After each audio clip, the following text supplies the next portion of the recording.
And we're live. We're live. And I have a buy round. So you know what that means. We're gonna spectate at the start.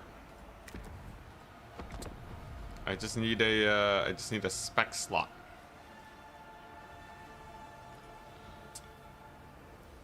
We just need a spec slot and then we're good.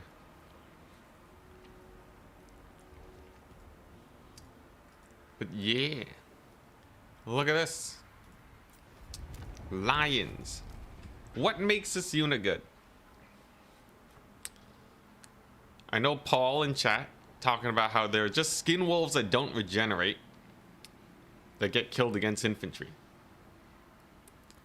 Now it's true. Compare them to skin wolves. Well, skin wolves don't really have armor piercing. They still do pretty well against armored cavalry. But think about it this way. Look at the stat line of this unit. 34 melee attack, 30 melee defense, 40 charge bonus.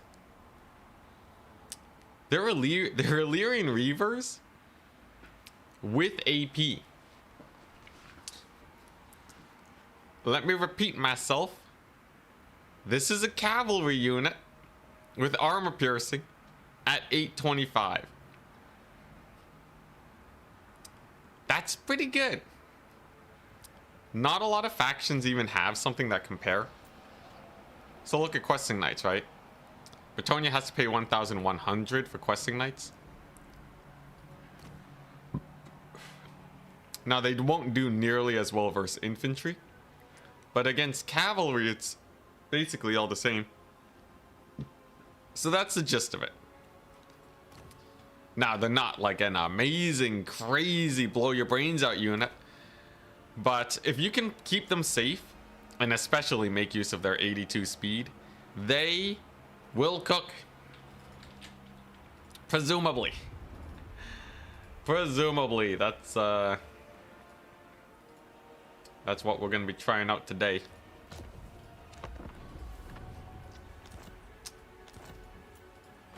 But I truly believe that if you just treat them like an armor-piercing light cav unit, it's pretty nice. You know what else is cool? Phoenix Guard. So Blackguard of Nagarond, I've been saying, have been surprising me in terms of their effectiveness. Phoenix Guard are better than Blackguard. They basically have the same stats, but 30% physical resist. So I might actually try them out. Maybe Phoenix Guard are hype, because I hate High Elf Spearmen. But Blackguard feel like they don't really die to cavalry charges in the back, unlike Spearmen. So I feel like it would be sick. And the ROR line, yeah, has a roar to decrease leadership. The best thing though is that they're fast. 84 speed is faster than a lot of Bretonian cavalry. Is Rad a new clan? Never heard of them, but I don't know, maybe. They're both in Rad. But seriously though, 84 speed is crazy. It's crazy. From what we know of Slanesh mobility, you get enough speed, don't matter if you're squishy, just outmaneuver everything. And they're fairly resistant to spell casting too.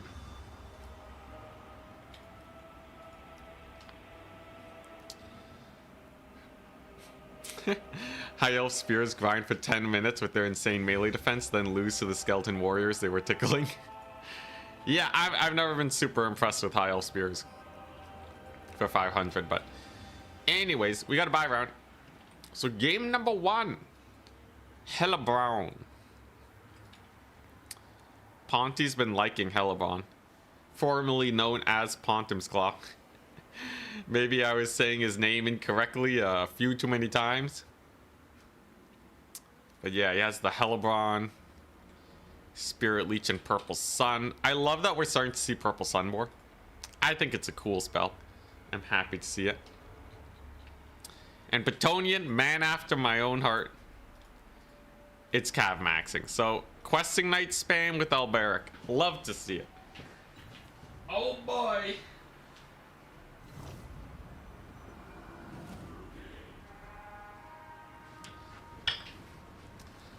And we begin. At least no Hydras. Yo. I swear, man.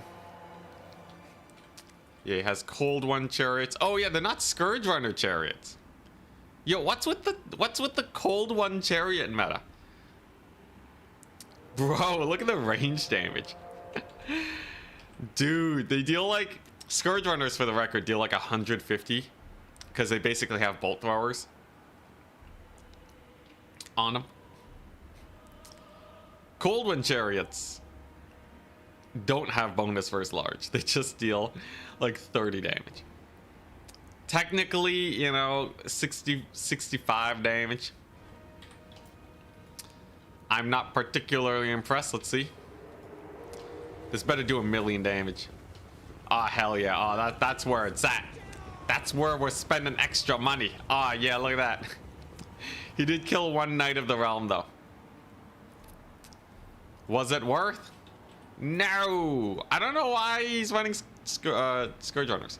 Or Cold Ones. Instead of Scourge Runners.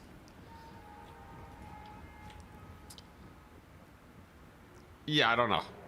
I don't know, man. I guess they have better stats. Aren't they slower, too? They have 66 speed, bro. I don't know. Oh, our variant has poison. Whoop-de-doo. I'm gonna judge him until he starts either proving me wrong or taking more meta builds. This is strange. I don't know why. Who needs anti-large against Bretonnia? Yeah, man. Clearly, I don't know what I'm talking about. But anyways, in the end, it's not that much of a value loss. They still get a little bit of poke damage in. So I guess you can't complain too much. Here comes the Sorceress of Death. Now, Alberic doesn't have healing. Spirit Leeching Alberic's pretty good. You can get them quite low, quite fast. Some Battle Pilgrims have arrived. I do really like the Blackguard, by the way. Oh, huh, it says if they're bracing. Is that new? I've like never looked at that before.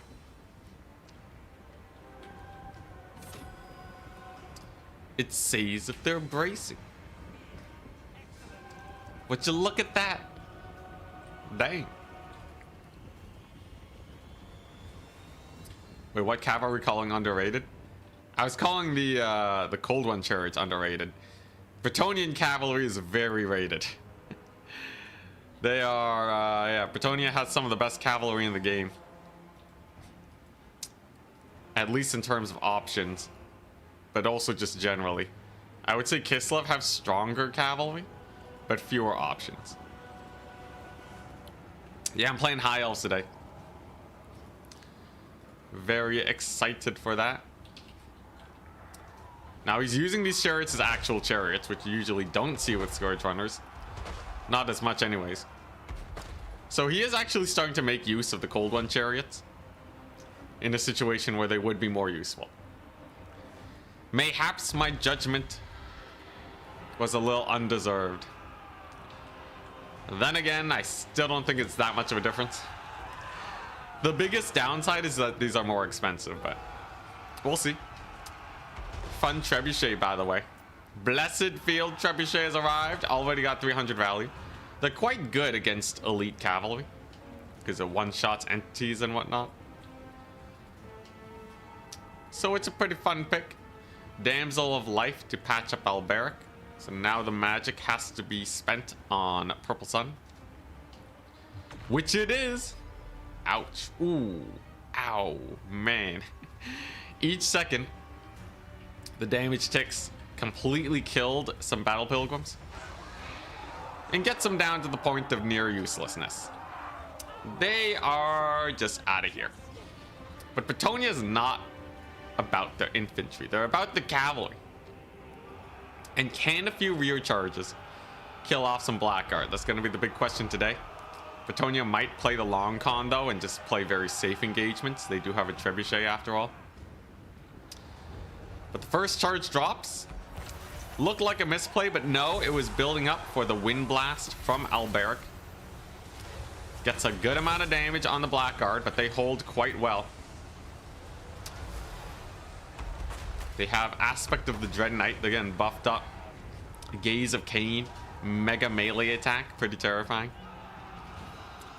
And one cavalry's already running for the hill. Bretonnia throw a punch at the Dark Elves. They take it, but not on the chin. They, I don't know a good boxing analogy. They take a chest shot, but it doesn't hit the liver. What matters is they're not taking a lot of damage, the Dark Elves. Except now, one charge on those Dread Spears with no mass, they're really suffering. Alberic's fighting Hellebron, which will go the way of Alberic in the long run. Hellebron in the short run. But look at them Blackguard. They're holding real well. Purple Sun dominates, by the way. Hurts a lot of Knights of the Realm. Forces the questing Knights to disengage. But if Hellebron goes down here, it could be a little sus. Remember, there is healing for Alberic. But look at that. Champions of Quenelle going down to the Blackguard. There's Murderous Mastery too. So all the cavalry here is gonna be suffering just a little bit. And Hellebron is relatively safe. Although if she stays here a bit too long, she might die. I'd be a little worried if I was Bretonnia though. This whole crazy amount of Blackguards going pretty well for them. And the passive triggering means these guys aren't breaking. 57 leadership. Holy moly, that's a lot of leadership. Though if Hellebron dies, it's definitely going to be a little bit of a comeback. Maybe. There goes Hellebron. I will remind you, Blackguard are ITP. So if Alberic comes in here, they still probably don't care.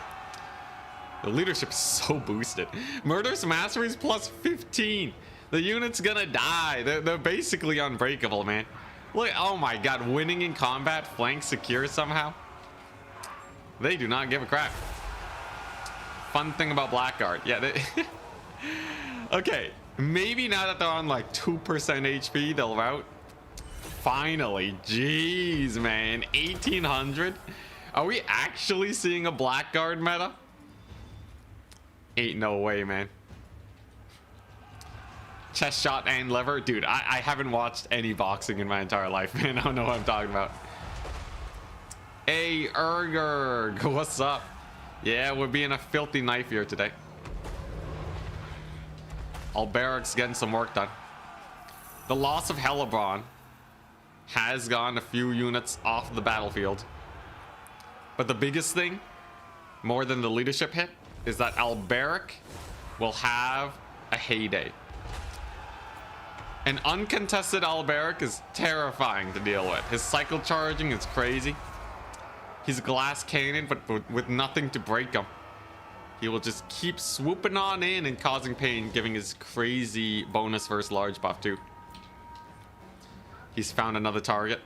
These poor Dread Spears, witnessing the terror of Alberic, immediately terror routing. But there's still a lot of cavalry, and this fight's been going on for a while. It's gonna be a little sus for Bretonnia. They need to uptrade a little bit more if they actually want to stop the Dark Elves from winning by tickets. There are 2 men-at-arms, but if they don't play right against triple chariot, it's a little sketchy. Just a little sketchy. Not that they can't do it though. And there are 2 damsels, which provide 3 capture weight apiece. Dark Elves are forced to summon some Dread Spears, which will take a really long time to get here. So if Bretonnia pulls out ahead, they'll be fine. But oh my gosh, look at that. He summons the good chariot. Scourge Runner Chariot's on the battlefield. Bonus versus large 40. Instantly routes Alberic. It's almost like Scourge Runners are good.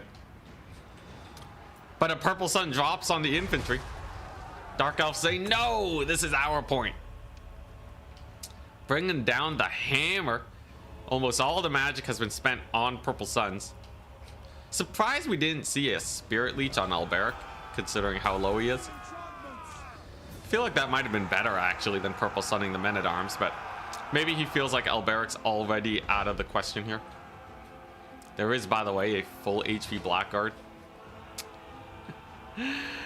These guys are full vigor. They have not participated in the battle whatsoever for the entire game. Now, I think that's a mild misplay. They're holding the point. I just noticed, though, that, yes, my dude. Come on! These guys are so sick! The other Blackguard crushed it, man. They got 1,800. Maybe he doesn't need them. We'll see. Dark Elves have managed to resecure the point. They're starting to flood it. Spears have finally arrived. And we're seeing how bad these Men-at-Arms polearms are. One of them routing. Pegasus Knights being a small issue. Tactical reserves. Honestly, I've forgotten a Fiend before. Maybe I shouldn't complain too much. And hey, there we go. Spirit Leech on Alberic. He only had 1,000 HP left. Spirit Leech does 700 damage. And at 300 HP, Alberic's probably just gonna rout. Damage sustained is now higher than his base leadership. He will likely rally, but he is now out of the question. Out of the game. Alberic's he's not. I gotta work on my quotes. Regardless, without Alberic, we see a rout of the Men-at-Arms. And while the Pegasus Knights are strong, they don't really have a lot of capture weight. So I would say this is not a great situation for Bretonnia. I think Pope Patty. I like the Blessed Field Trebuchet. It actually did pay for itself. But he took the fight a little early before it paid for itself, and he didn't have a lot of units. Having 2 casters is really risky too. Damsel of Life obviously gets no value. Damsel of Beasts gets less value because he's using life magic. She didn't even get that much. So I think magic-wise, it was a little bit of a flub, especially when the Sorceress of Death is rocking 2,400 by herself. Very risky to overcommit on magic. You get very rapid diminishing returns. And Alberic does rout. He's shattered, man. He gone. Goes behind the hill to lick his wounds, but it shall not be fast enough. And all with a unit of Blackguard who have been staring at this hill for the last 13 minutes. Let's get into tactical view for these guys. I want to see what they see. What are they looking at? What's so important? I don't know. Whoops. But it worked. It worked for the Dark Elves.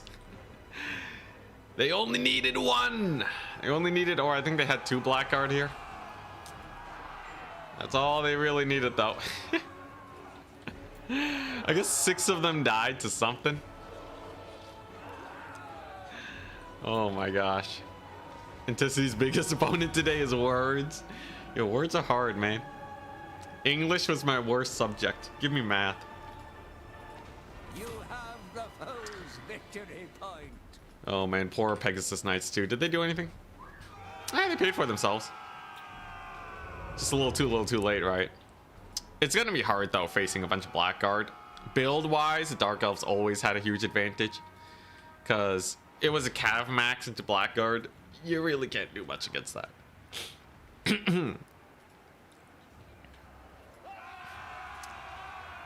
Triple cap is on, by the way. Some Dread Spears are over there in the distance. Will these guys move before the end of the battle? I think they actually won't move. They didn't move! The whole battle, holy crap. Oh wait, holy crap, I just got some news. I just received some news. Feast your eyes, people. Feast your eyes. Get ready to screenshot. Frame it. Show your friends and family. We did it. I didn't even need to play Chaos Demons today. Ah, hell yeah. Ah, hell yeah. Okay, so one black card got 0 value. The other two got 1,800 and 1,600. Oh my god. Chaos Demons #1. Let's go. Somebody lost with Norska. Hell yeah. Oh my god. Confirmed. The best faction in the game. The suffering is over. Fooling the masses into thinking Demons of Chaos are good. Dude, the win rate's gonna plummet if people start picking them up.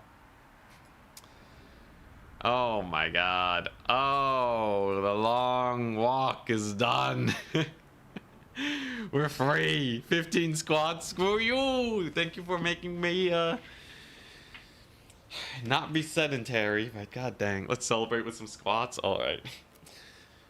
Alright, 2, 3, 4, 5.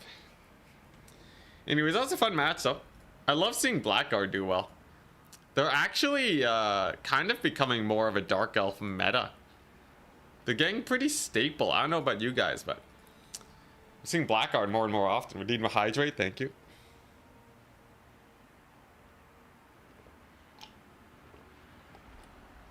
Cheers. Whoops. Brand name. Cover it up. Cheers. Oh, Chaos Demons #1. With some good units for Khorne to deal with Nurgle, AoE debuffs, and the monsters. Nurgle suffers against high DPS. It doesn't matter if they debuff you. It doesn't matter if they debuff you. So take like Exalted Bloodletters and don't fight around a Mortis engine like the Great Unclean one or Kugath. And then take 4 Marauder Horsemen, bro. Nurgle sucks versus Marauder Horsemen. Everything dies to him. It's terrible. 2, 3, 4, 5. It's easy. No, it's called hydrate. It's not a drink. Hydrate means water, man. But yeah, always max Horsemen versus Nurgle. They suck versus Horsemen, man.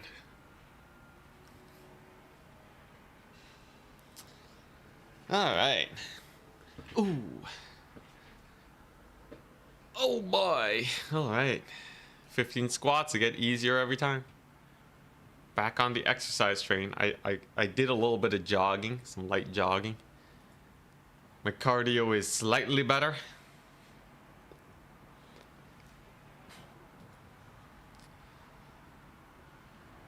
Oh boy. All right. Gave some feedback to CA today, by the way. Yo, I would say, what would you guys rather see? All right, here. Would you rather see more polish, more DLCs? I actually kind of want to know, because I would personally love to see more polish, but I should make sure that I'm confirming the viewpoints here. Sorry, Twitch chat. You know what? I'll do a poll for Twitch. Poll. You know what? Let's not leave Twitch out for once. What would you rather see? More polish, more DLCs.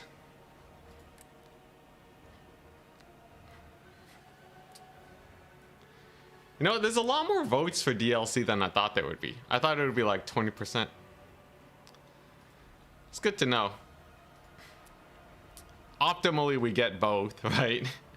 I think everyone could give an argument for both, but Yeah, polish means like bug fixes and stuff, right?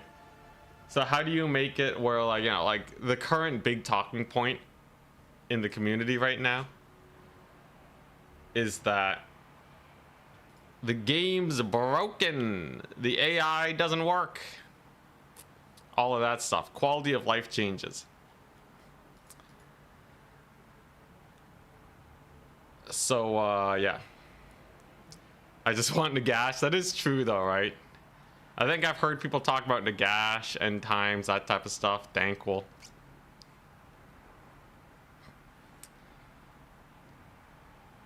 But yeah, with our very small sample size, of course you guys are trending towards the more hardcore people. I would suspect the more casual the player base, the more casual the player base, the more likely they're just interested in DLCs, because you don't really see the lack of polish. But yeah, can you believe this still doesn't work? This feature right here, to pin maps, it doesn't work. You see how I just pinned it? I came back here, it's gone. This feature, the basic UI has been broken since launch. One of the things that I just talked to CA about earlier today is the idea that, hey, I know Legend is causing a ruckus about the about how the AI isn't working, but I'm pretty sure that's the straw that broke the camel's back. I bequeath them. I asked them, please,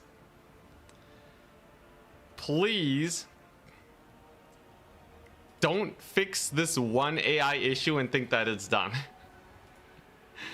The only reason people are like up in arms with Legend is because they've been frustrated for years, right? You don't get people putting tons of bad reports because of one mistake. The gate bug, man, the gate bug is still there. Sieges are still not up to snuff. Is everything. Are you playing the new 1,000 euro pound tourney? What? Say what? But yeah, anyways, there's so many issues everywhere that people I think are just getting fed up. So I'd really love to see just like a whole slew of changes to be like, hey, we're polishing the game. Oh, that's the police coming for me. I've said too much. I've said too much. Go, my viewers, go. Continue the riot without me. Okay, no, but obviously, yeah, we don't need to be super up in arms, but I personally would love to see, you know, all the random minor stuff getting fixed.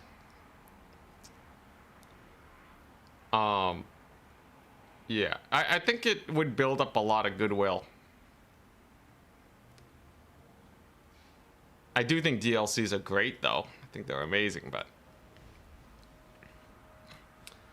I think everyone has like something, you know, even campaign players are like, yo, the AI is like too aggressive.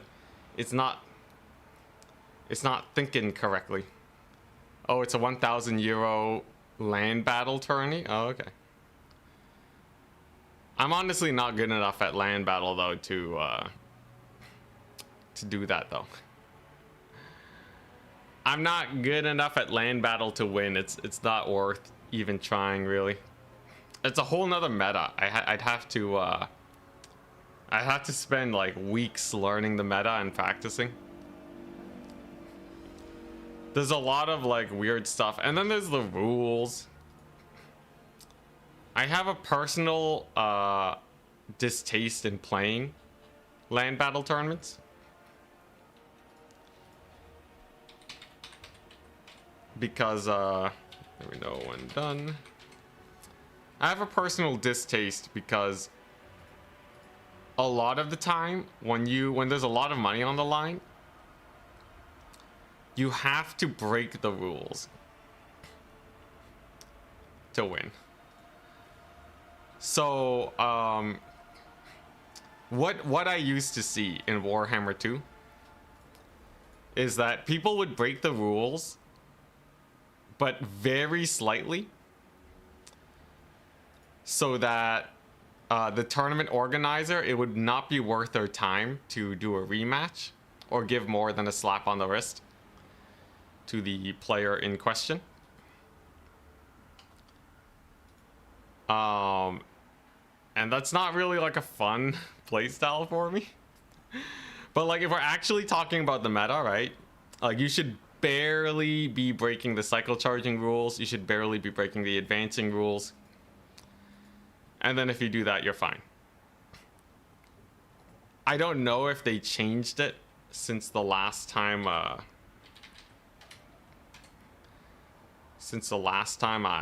played Land Battle.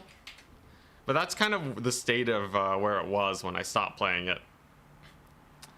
Even if we say that that's like socially acceptable to do, it's still not really fun. When I like playing Close to Danger, it's usually with my Lord, right? So I'll like be as aggressive with my Lord as possible where they barely don't die. And then if I play a little too greedy, then they die. With Land Battle, it's like the same thing, but with rules. It's different from player to player. Not the most fun thing.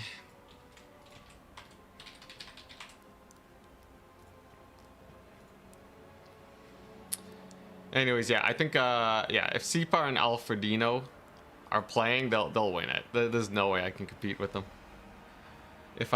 Without knowing the meta.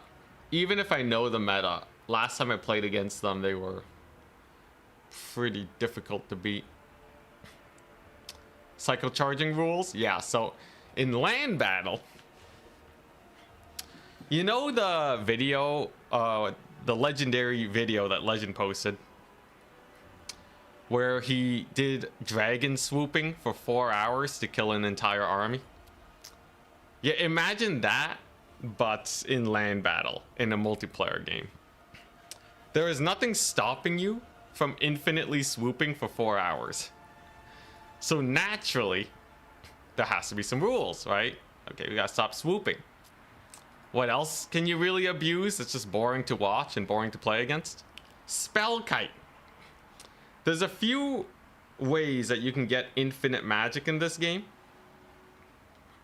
So why not, instead of fighting your enemy, never engage them and use whatever form of gathering magic. Doesn't matter how slow. Because without rules, you can just farm magic, get a load of extra value off of it, and then take the fight, which will obviously win because you spammed magic. Let's play Cave. Skollendir's Cave. You know what else is a way to optimize your gameplay? Preserving vigor. Why would I want to march towards my opponent and lose vigor on my units before we fight? I'm going to walk instead, and then I'm going to stand in the same position for 1 minute to regain my vigor, because every melee attack counts. This is a $1,000 tournament, right? Zinch, infinite recharging shields, say no more. But yeah, that's the big problem. There are so many ways to get a lot of value in Warhammer. So many ways to get a ludicrous amount of value by spending more time. We know this is possible because of campaign. And yeah. It leads to some real sweaty play styles if you don't have some rules. And the rules have been building up for like a decade now, so they've gone a little wild. So to play Land Battle, you need to know like 3 pages worth of rules and a holdover from Warhammer 2 before they added army limits to multiplayer. We had to make our own army limits. So for every single faction in the game, you have to know the specific army limits that are different from CA's. So then you gotta make sure that the builds are correct. And if they bring the wrong build, how do you admin that? Do you replay?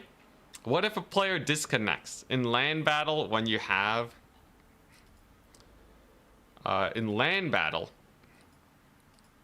where you have a lot of build RNG, knowing your opponent's build will actually give you a much more extreme advantage than if you were playing domination. There's nothing wrong with this, by the way, in a normal context. But in the context of a big tournament with a lot of money on the line, oh yeah. You betcha. People are gonna care a lot. Imagine you have like some extreme skew build and your opponent, I don't know, happens to have a disconnect. By random chance, right? It's definitely not easy to do by turning your internet on and off until you disconnect from the game. Definitely not. Definitely not. Stream sniping, because Vanguard deployments are super important. Also an issue. Man, there's really a lot of issues, aren't there? I'm remembering it all. There's a lot. Now, despite that, I think it's still serviceable. I think you can still have fun land battle tournaments. Hell, I played in a lot of fun land battle tournaments back in the day. But I'm kind of done with that now. As a player that's already disillusioned with the game as a whole, land battle would be, I think, one step too far for me. One step too far. I have nothing against the people that want to play it, though. I think it's just too much for me, personally. But, like, I don't want to see any hate towards land battle people in their community. They're just playing the game that they enjoy. And they're making it work, right? They're making it work because CA haven't really given them better options. Conquest doesn't actually solve many of these issues. So, yeah. Something to keep in mind. Bro is reeling off his land battle PTSD tier list. Yeah, I realized that that's what was happening after a while. Because the memories come flooding back so quickly. I still have very fond memories of land battle. But it was always the sweaty tournaments where it was the worst. Always with the big sweat tournaments and like lag switching and all that. It got even worse when your opponent's cheesing the rules and your connection is bad. So you have zombies walking to you, not even marching. Lagging at half speed. It would take 10 minutes. 10 minutes before your first arrow is shot, let alone when the zombies get to you. Oh my gosh. It will be done. Don't even get me started on white line rules. So the white line rules are so janky. They say you can't be 150 meters of the white line. So like this would be the max distance you can deploy. So you'd have to deploy here. But you're allowed to kite towards a white line. So you can kite all the way here. Send a dragon on the guys, and then they route off the map. We will obey. It was silly. It was very silly. All right. Ready, good luck, have fun. Here we go.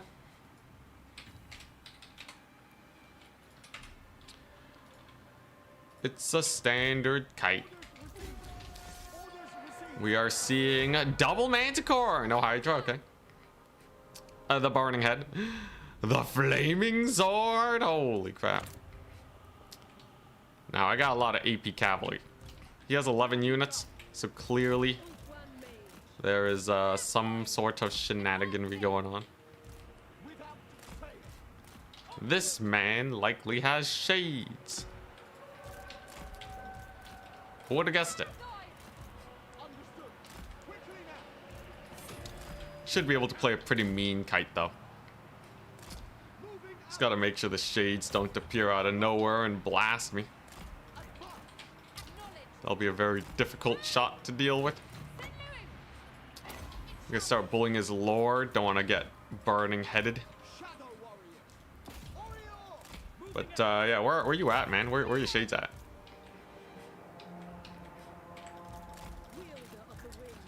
There they are. Shades acquired. All right. So they're just chilling. My big dragon has a lot of HP. You may notice I have a Phoenix Guard here. They are rather hype. And fun thing we can do with this caster, she's relatively safe because of her net. So I can maybe net these guys down and then finish them off with a little bit of a second volley. Chucks out the burning head, but it's a little out of position actually. So just gonna get our mega volley on the shades. And they are basically out of the question now. Out of the picture. Whatever the phrase is. Thankfully, we got a pretty solid dodge. His lord takes up into the sky. Is she gonna dodge it though? Not the best dodge. She gets bullied a little bit. It's a slow burn, but she'll die eventually. And my skirmishers are plenty safe, man. There's not a lot of cavalry in this build. They'll be totally okay. As my lord dodges his shades, they expose themselves to a little bit of killing. Taking a little bit too much damage from his shades, though. Gotta fix that. And Manticore over here is just a non-issue. With a bunch of Illyrian Reavers, I have more than enough cavalry to do well here. He chucks out a burning head. Is he gonna dodge it though? He's gonna dodge shot with the land. Ooh, he doesn't. His lord's looking a little sus. Star Dragon breath attack, pretty painful. Stagger animations on Manticores are really good though.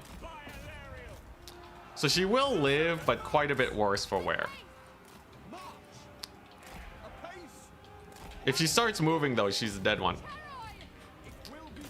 And if she's off the battlefield, that'll surely be a victory for us. Chariots are moving in, not a big deal. We just keep away with our skirmishers, maybe turn on fire at will. I'm not too worried about him.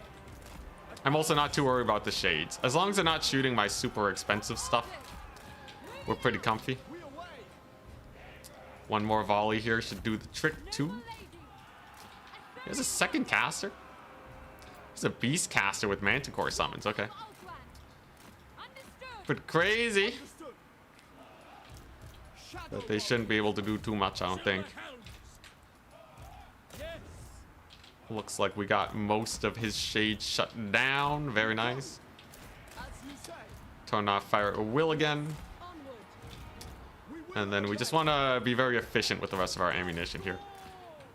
And you can see the white lines are doing good. They're chilling, man. Having the time of their lives. They don't care about anything. It's another burning head. Kind of just chucked a little far away because he's trying to keep his lord safe. I don't think he had too many options there to get a good burning head. Can I kill this Manticore? Nah, it seems like line of sight's an issue. We go for the Dark Riders instead, though. Gonna get a decent volley there. I've had better. I'm a little worried about my Phoenix Guard. They're taking a lot of damage from shades right now. Ouch, and of course my own lord is getting kind of beat up. Gonna need to dodge with her, that's for sure. I'd say things are a little sus. Now, he did land his lord. She will probably die. Oh, I don't even know if I need to net those guys.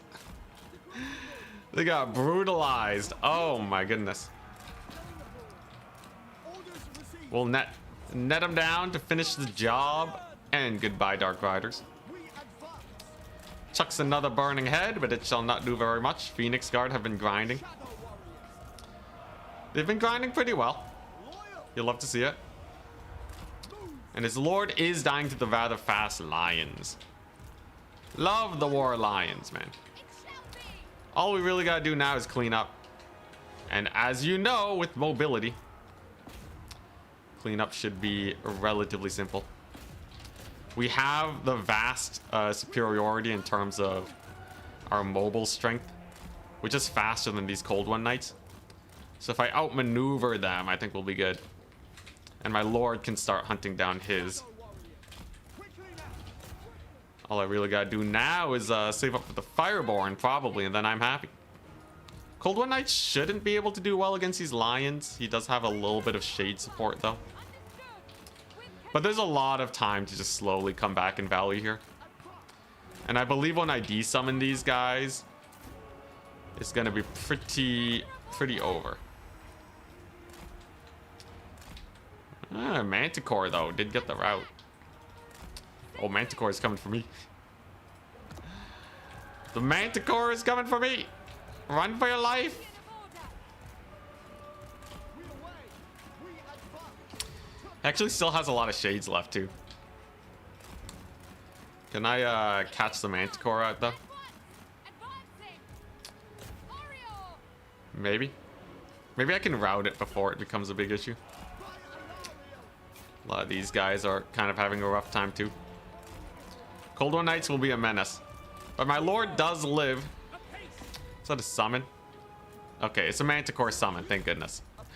If it wasn't a summon, life would be a lot worse for me. But yeah, we're in the mobility game now.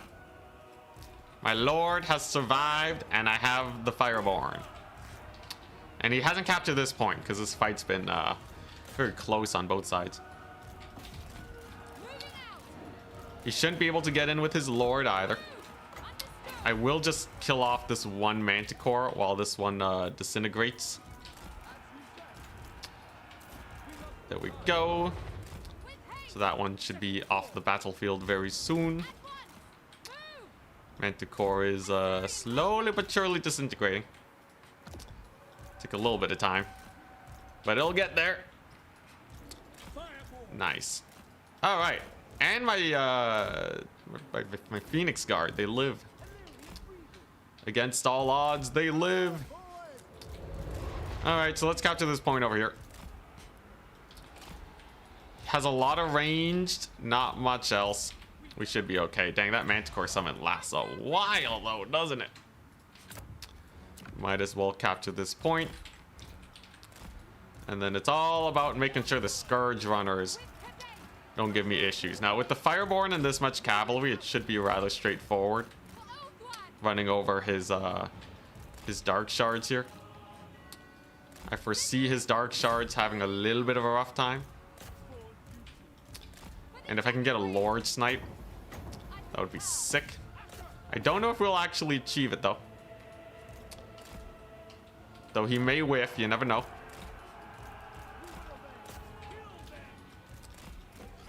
Oh, barely dodges, barely dodges. Fireborn are crushing it on the flank.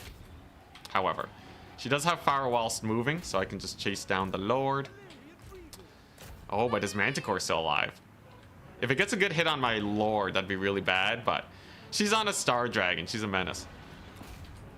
Dumpsters the Manticore. And then she will go for his Lord next. She's on the strongest dragon in the game. She has 50 melee defense. This lady does not joke around. Will she die to Scourge Runners, though? Gotta be careful. Quite the pitched match. I think I could have played my kite game slightly better.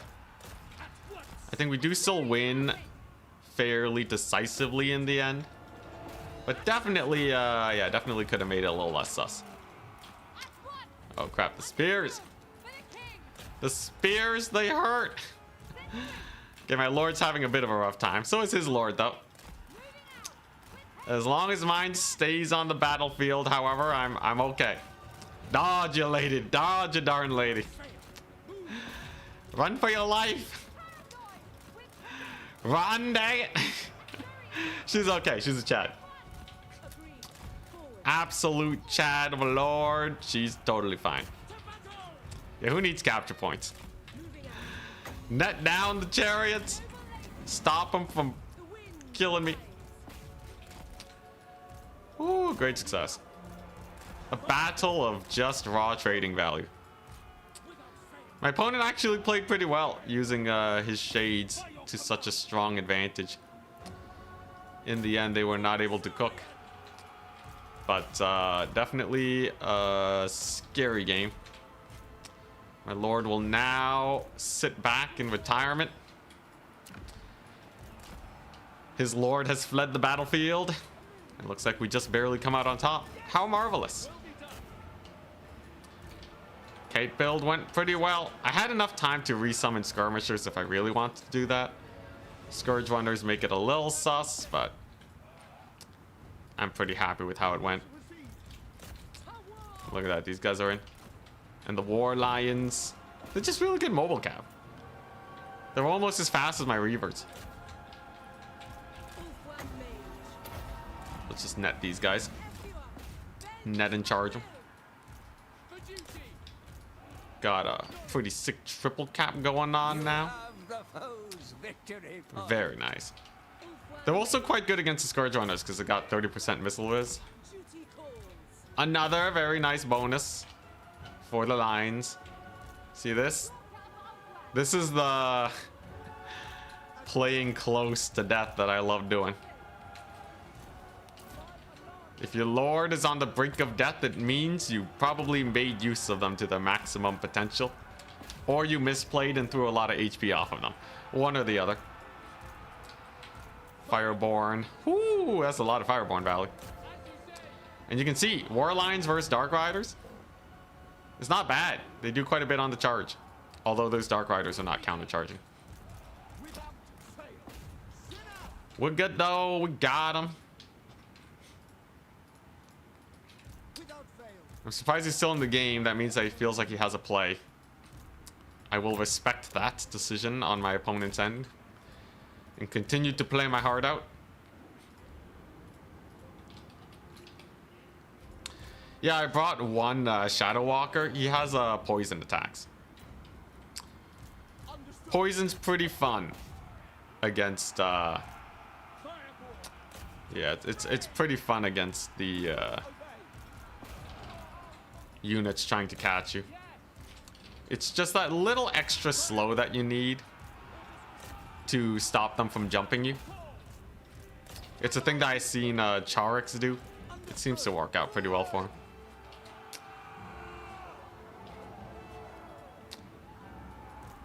Great success. GG! Alright, nice. Solid first game. I think this matchup is harder for harder than the Demons of Chaos versus Dark Elf matchup. Pontum's Claw is a Dark Elf main. And he didn't bring Hydras. The Manticores are actually really annoying too. I couldn't really get a solid rampage on them. And my Lord only felt okay. The arrow ability was kind of eh. I feel like Eltharion would have been much better.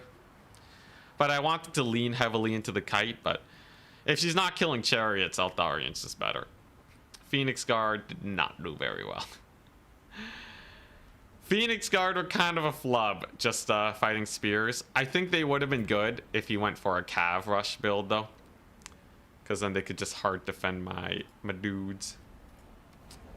Lions MVP. Oh, I forgot to check the Valley, though. Maybe. Let's report our score.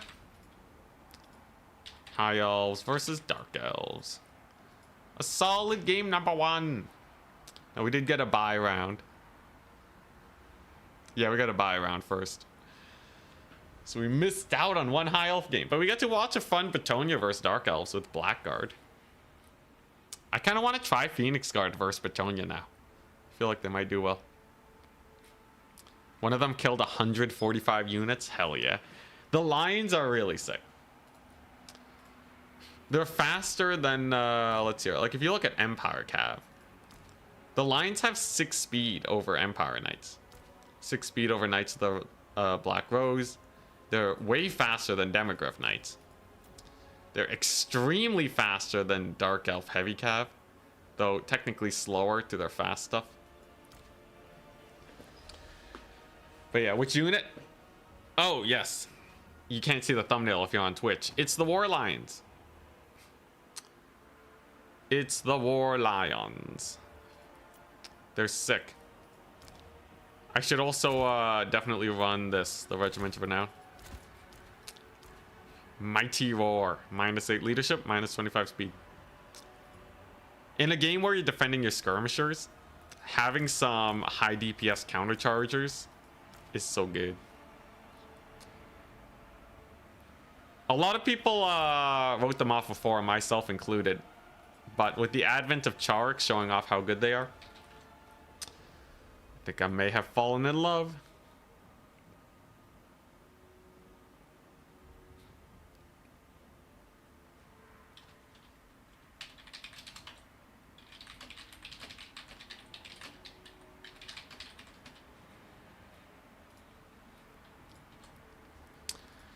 By the way, for those of you just tuning in, boom.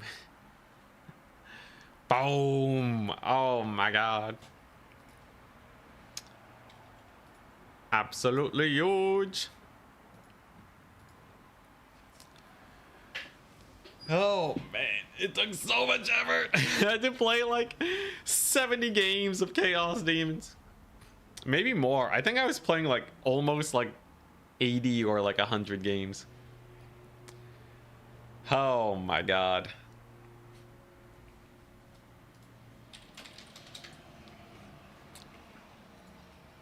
It's pretty sick.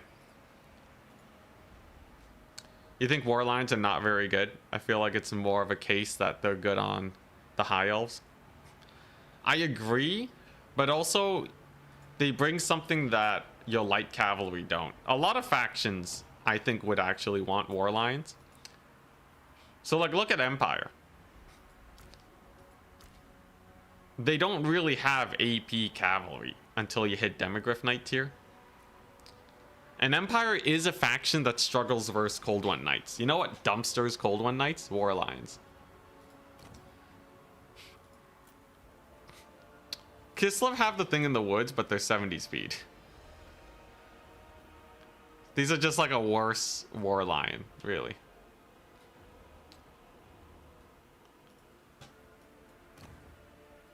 But I think there's a lot of factions that would appreciate War Lions. I think Dark Elves would. I think Dark Elves would rather have War Lions than Cold One Knights. Because Cold One Knights are so slow. 66 speed. Yeah, they're like Saber Tusk Pack that don't rampage. So Saber Tusk Pack do rampage, and they also don't have that much AP. War Lions will uptrade into expensive cavalry if they get the charge, which a lot of these units can't do. I think they're actually like, I would put them as an A tier unit, not like an S tier, but I think a lot of factions would want to.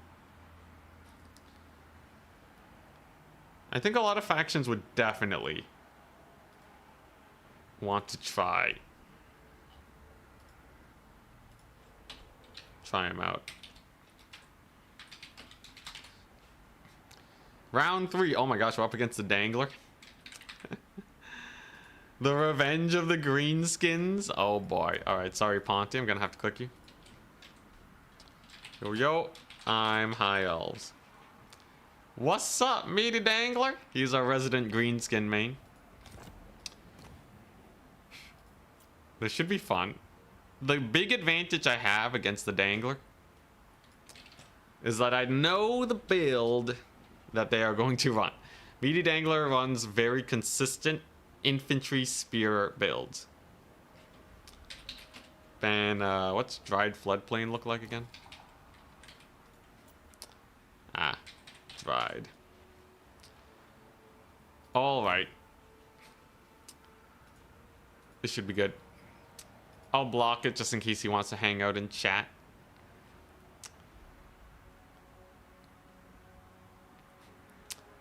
Weirdly enough, war lines are not the best versus infantry.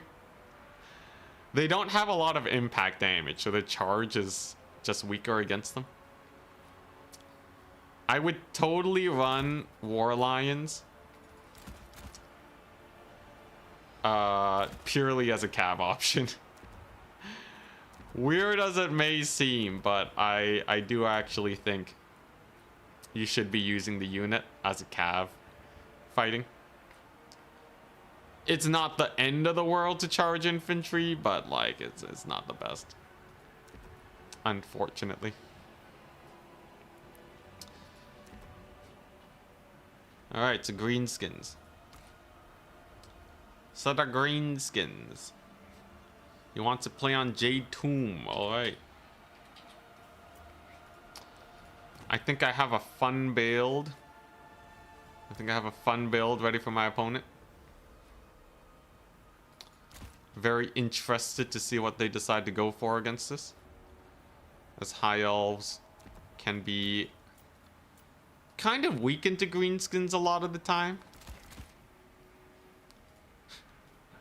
What I would do for a Sky Cutter, just Sky Cutter like his lord to death. Dude, the DLC I think will be the most impactful for High Elves. There's no, unless all the units suck, the High Elves are gonna love the DLC so much. Greenskins, you want a Ranger spam. Black Orcs, you can just shoot to death or rear charge, so not a big issue there. He's also not going to have nearly as many armored cav units, so I don't need that many war lions. And silver helms will absolutely get the job done. Ready, good luck, have fun. Let's do it. Don't block it, I'm not here. Memeing or not, he's probably not gonna stream snipe. This is what we're looking at. Double Phoenix Guard. I bought the ROR. They should be hype. I think they explode when they die.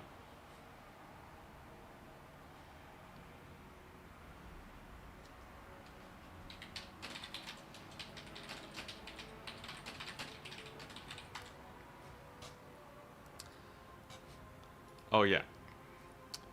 One of the people dropped from the tournament and I did not drop them. Let me do that. Pope Patty and Potatoes Devil need to face off. Total Tavern's actually a little buggy. When you try leaving a tournament, it just doesn't let you. It's kind of weird like that. So I'll have to do some adminning, but yeah, we'll see what the Meaty Dangler has against this. If he goes Cav Max, because the Phoenix Guard are basically Blackguard, he should get absolutely Recaroni if he Cav Maxes. Maybe I'm totally wrong about this, but we'll see. Alright, so I adjusted the players a little bit. Potatoes Devil should have 2 wins, and Pope Patty should have they should have 0. Okay,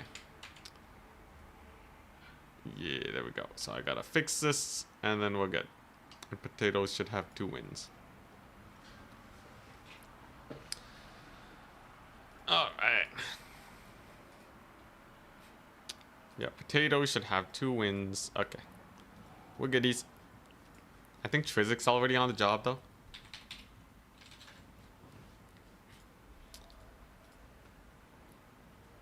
Didn't have to expose my 0 wins. Yeah, my B. It's okay. This one you're gonna get it, Pope Patty. I believe. Alright, come on, Dangler. Face me. He's ready. This should be fun. I would love to try against a Cav Max, because I really wonder if this Skirmisher build does anything against it. He had the Bloody Reavers versus the Phoenix Guard ROR, and they just whacked each other for the entire match. Yeah, that's the thing about holding infantry. The DPS is low unless they're killing Cav. Most fights are won by bringing a second unit to the fight. Anyone who's charged like a Silver Helm into an Empire Knight will realize that cavalry fights after the charge are disappointingly slow. Very much so disappointingly slow. So, always make sure that you have a plan to free up the unit after they get into the fight. Either that or the defending stuff, like in this case. Ready. As long as even if he's full rushing me, I'll probably have these guys here in time to save my skirmishers. I think we'll be fine. We got Rhaegar's Pride. Greenskins have really bad leadership. Eltharion with a little bit of Lord Snipe. Altharion's insane. Ever since they rebuffed his Mistwalker barrage, he's been everywhere. I actually like him with his strong Mistwalker barrage. It really gives him a strong identity, you know? And you still see other elf lords, which is a good sign. Night Goblin War Boss. He doesn't have a lot of HP, you know what that means? Keep it from the foe. We send the Eltharion missile straight towards his face. Eltharion wants to kill this guy. Fermented Fungi only has 75-meter range. So as long as I Arcane Unforging and then dip immediately, I'll be okay. One big misplay though, and then I lose Eltharion, and then we're sad. And then we're big sad, but I think I'll be okay. Eltharion's faster than him, right? He should be. Run! Run from the fungi! The shrooms, they are terrifying.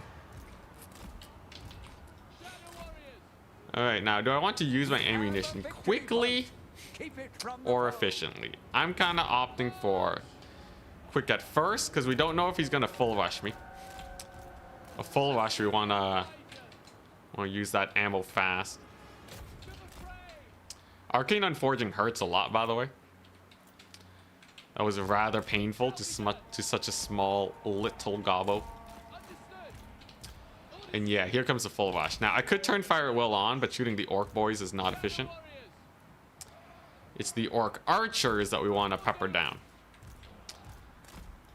as they are the big threat to my Phoenix Guard. Phoenix Guard have a lot of capture weight nowadays, so they should be okay. Those are shielded Orcs, though. I foresee them being a mild issue. But his cavalry, less so. So we're just gonna run it back. We're gonna let them charge us. Use our charge defense to our advantage. Get a big volley on the Wolf Riders. Shoos them away just a smidge. Then Eltharion's just gonna chill. Now, I was leaving him to deal with the cavalry, who would potentially charge me. But since they've decided to pull away, Eltharion will do well routing off a couple green boys, freeing up my spears and whatnot. And we just want the archers to not shoot my guys. If they just don't shoot my Phoenix Guard, I am happy. He gets a Fermented Fungi. There's a Mistwalker barrage. It's not a whole lot I can do about that fungi. It's gonna hurt. But I can use Eltharion to counterpunch here. And this is where the War Lions are gonna cook. So War Lions do so good against more elite cavalry. You can see they're just crushing them. The DPS is through the roof with War Lions. If you don't respect this unit, you better start. Look at that, they just deleted the Broken Tusk mob using the superior mobility that we have at our disposal. And people said War Lions were bad. Nah, they're pretty good. His lord is very worse for wear now. And now it's just the black orcs that we gotta manage. Now he does have his archers shooting up my my Phoenix Guard here. Not a whole lot that we can do about that. I think I'm just gonna have to accept that they'll be taking a bit of damage. Tormentor sword. Oh, very nice. Dang, those archers are kind of painful. Thankfully, we have war lions here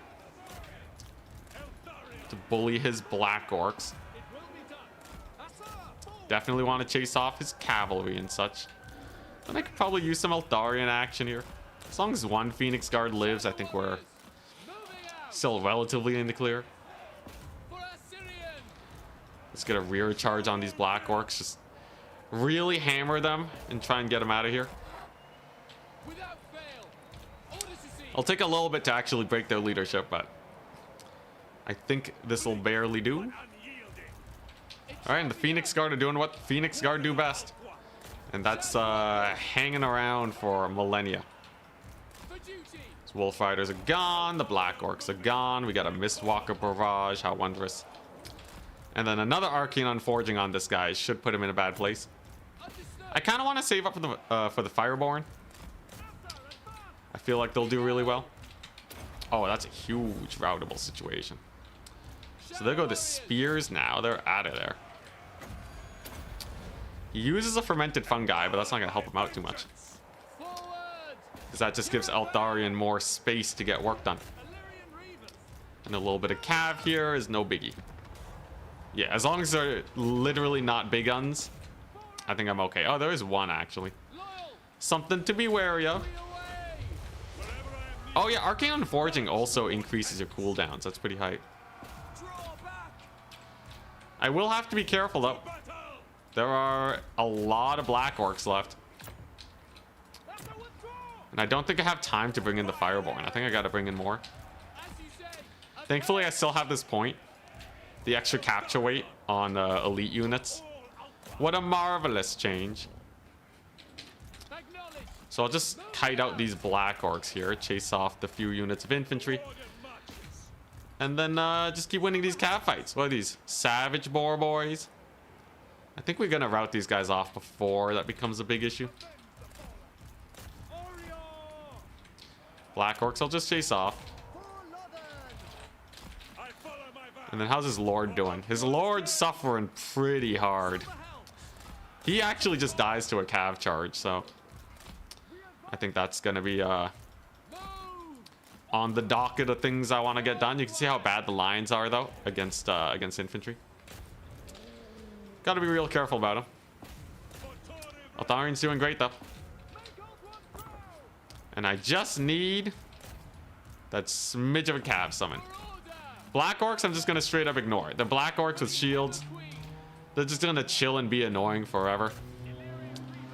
Don't really want to have to deal with them right now because it'll take just actual millennia. So we're just gonna play it safe. Get in with the skirmishers. And now I can save up for the cavalry. We're in a fairly comfortable position now to sit back and relax. Phoenix Guard just refused to die to anything. Hilarious.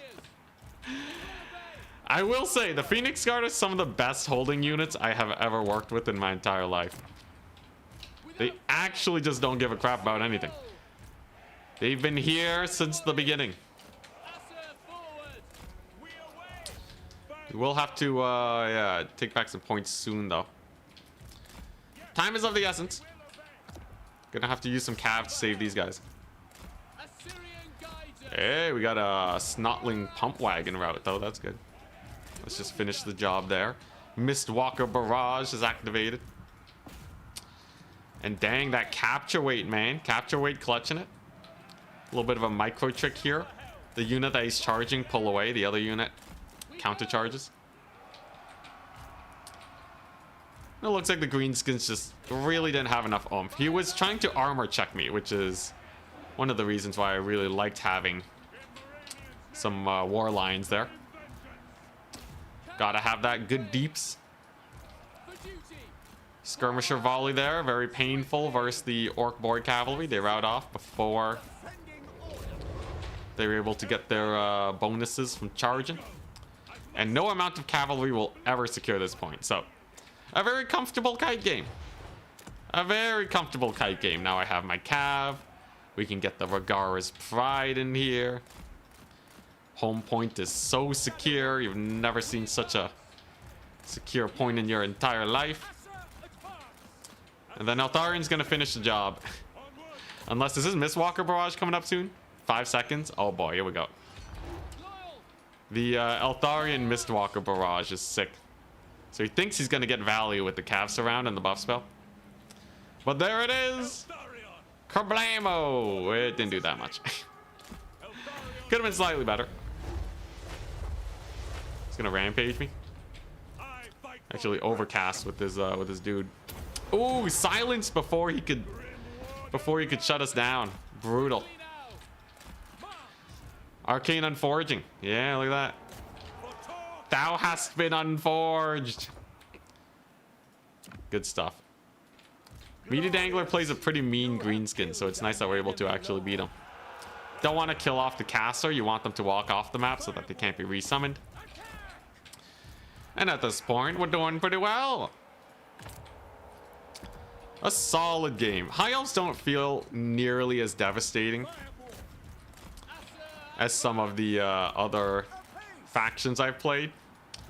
But they can definitely get work done. I don't know how I feel about the Phoenix Guard exactly. I think they were okay, but nothing that blew my brains out. I will say though, considering we were facing a bunch of Black Orcs with the kite build, it did go quite swimmingly. Black Orcs typically give High Elves a lot of trouble. Can't wait to check out the War Lion Valley, by the way. The Lions, they cook! Very nice. A solid victory in round number 3.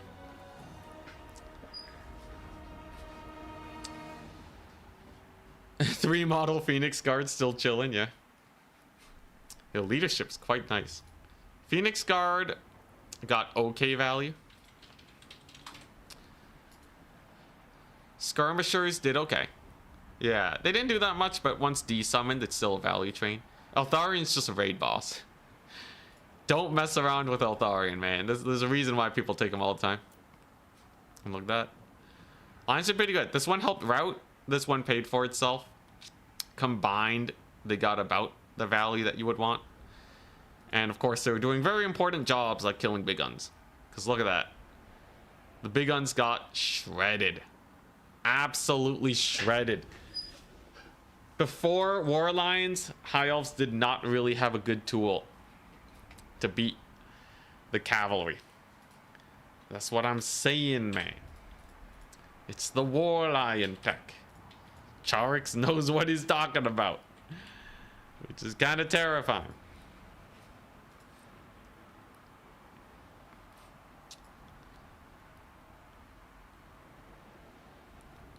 Very nice. So I'll probably just keep up the kite play. It seems pretty good. You can draw him into your backfield. Show the Phoenix Guard value? I did. It was, what, like 500 and 1300? So a little lower than the price you put in, but for how long they held that middle point, I think it was worth it.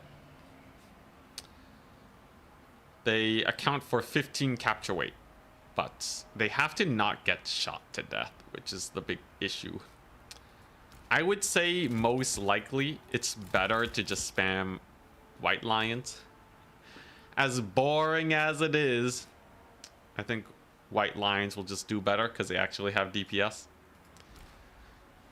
But the Phoenix Guard are pretty fun to play around with every once in a while. 150 mass, 150, yeah, they have the same mass.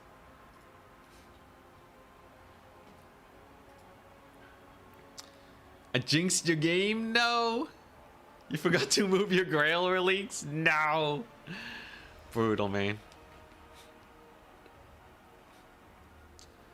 Oh, it was Fanatics. He sent, oh, I thought it was the Archers. He used Fanatics on them. That makes so much more sense. I was like, Yo, those archers really got a devastating volley, didn't they? Thank you. Oh my gosh. Okay, quite impressive then, after taking such a big ability. Yeah, Sisters of Avalorn are a campaign favorite. They're not bad playing as the High Elves, but you can't kite nearly as effectively with them as you can with the Shadow Warriors. I wonder, is there another slow I can get? Because if I wasn't running Eltharion, you could run like a Melkoth's to stack it with the poison. Melkoth's and poison is disgusting. Absolutely disgusting.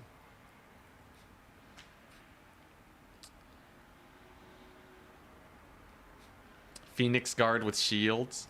Well, that's basically just Sword Masters of Hoeth, right? I know they're technically great sword infantry, but yeah.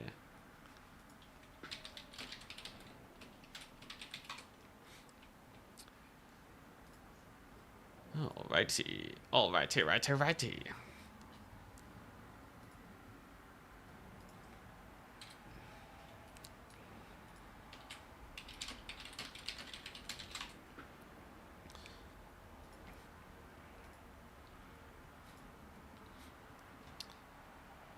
Frostheart Phoenix.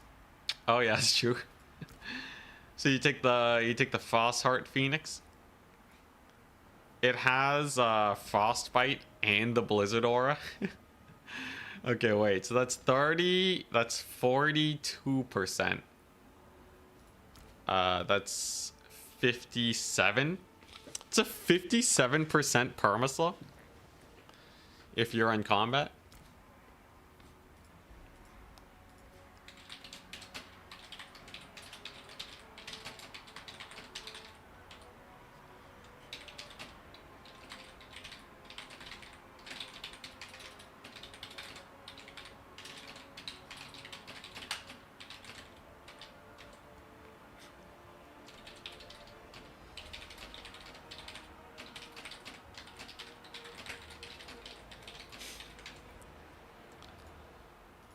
Is there anything else? You can combine it with Malkoth's, get a minus 25%. For the jokes. Not too much else though. Storm Riders. Should I take the Storm Riders? Your Storm Riders better than the Shadow Warriors for kite purposes? Way less range, right? But they're anti-large. They have incredible melee defense. And they have firewalls moving. It's a little janky though. I don't think they're the best option. Should I try Sisters of Avalorn kite? Just replace this with the same cost of Sisters of Avalorn and just do scoot and shoot tactics. They don't have the stealth though. The stealth is kind of important. So you can reposition while you're invisible and catch your opponent off guard. And the range, well, the range is the same. Should I try Sisters of Avalorn kite? It seems a little silly. How many can you get in here?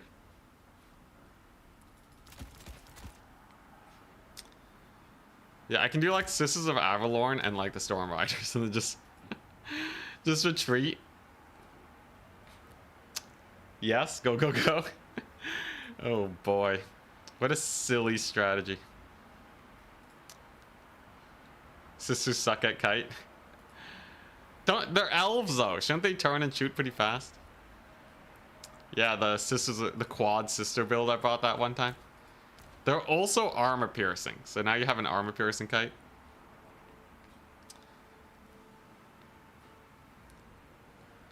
Terrible in your Lithanar build. I think, let's see, what's their speed? Okay, so they are slower than Shadow Walkers. That's something important to note. -4 speed. Is there a speed boost? Do I take the Lore of Shadows? If you want to be real dumb about it. You take Smoke and Mirrors, you take the Melkoths, put this lady on a horse. So instead of Eltharion, you have a Melkoth's caster and a Frostheart Phoenix. Oh, you don't have poison anymore. Dang it. Well, you can still use smoke and mirrors to kind of run away. The thing is, though, if they're full rushing you, you can't really pull back. I can do like a soft kite, though. Not everything has to be a mega kite. Plus, you can take, Oh, never mind. I thought you had some magic generation on these ladies. It's a trap, do it. What if how ludicrous can we go? There are some elf builds that will take only range and just force you into their backfield, where they will tear you apart with their tab summons. So there's probably something dumb like this I can do. It's just full retreat. The mega kite. If you're forcing your opponent into the backfield, there's a lot of high DPS options you could potentially bring on it. What if I take an Ilthamar chariot? The Dread Ilthamar.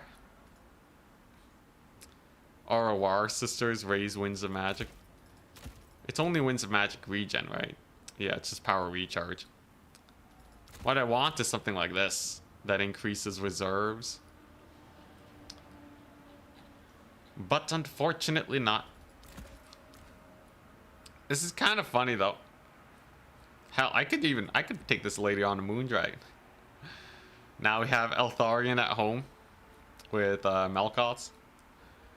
Moondragon's pretty high deeps.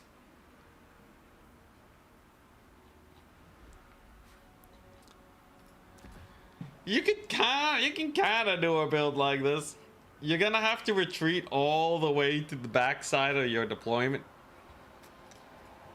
But this build would actually cook versus a lot of slower factions. Like, I kind of want to see how this does versus Khorne. Just take max archers and watch them cry. I think this is enough. And then everything else is committed to just defending them. So you can run to your vanguard points and summon rangers. You have you got the silver helms rolling about.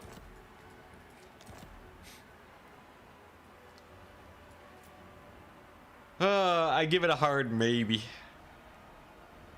I think if you manage to draw them into your backfield, you're good. But if they just play keep away, it might be a little sus. That's where the Lore of Shadows comes into play. It'll make your sisters move at skirmisher speed. So maybe you can catch some guys with the Melkoths. What does Nurgle do against such madness? We're probably just still full rush, right? I think they still just full rush it. Those black orcs were already kind of hard to kill.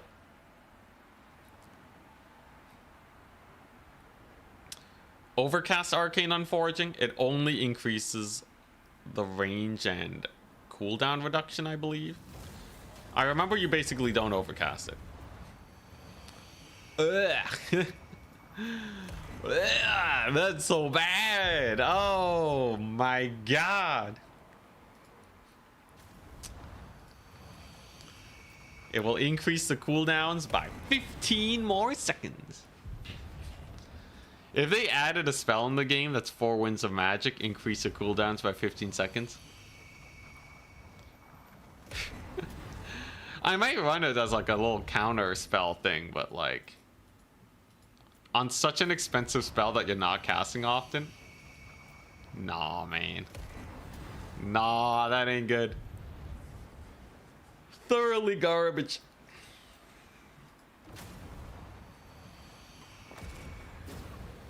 Yo, if Soul Quench hit reliably, it would actually be pretty good versus single entities.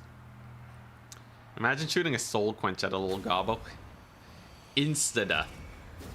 It's just Arcane Unforging is way more consistent.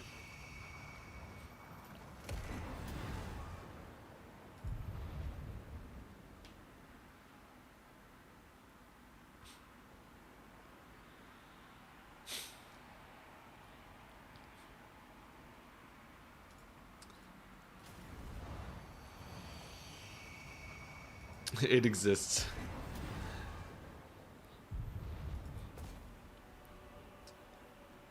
All right. Okay, next round should be up soon. It should be up soon. We got 2 more matches. Hey. Hoping for a short day today. Is Amber, you find Amber Spears better than Soul Quench?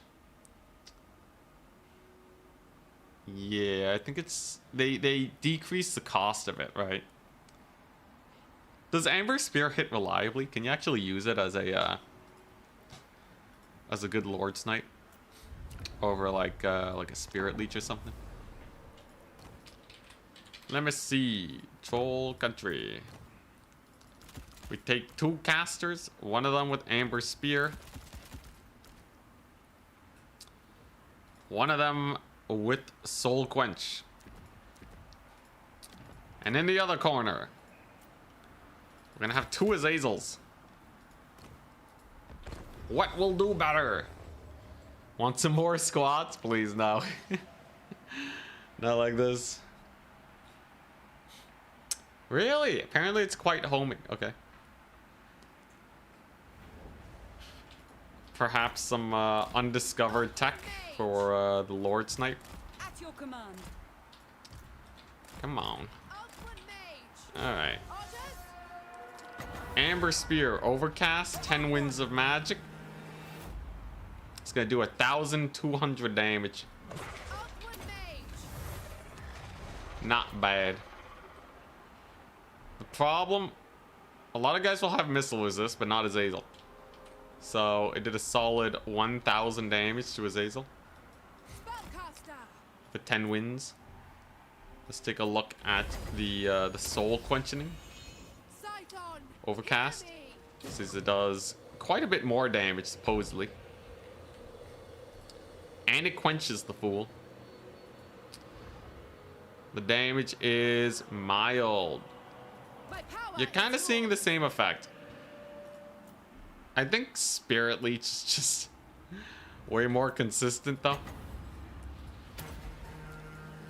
But it's not terrible. This is not exactly like the Doom Bolt levels of damage that you're looking for though. But I guess maybe I don't have to take Arcane Unforging, and I can just quench their faces instead, especially because the range is longer. 300 meter range, 200 meter. So you guys say it's quite homing. I don't know how homing it actually is. But yeah, you can maybe you can do an Eltharion Quenchinator build.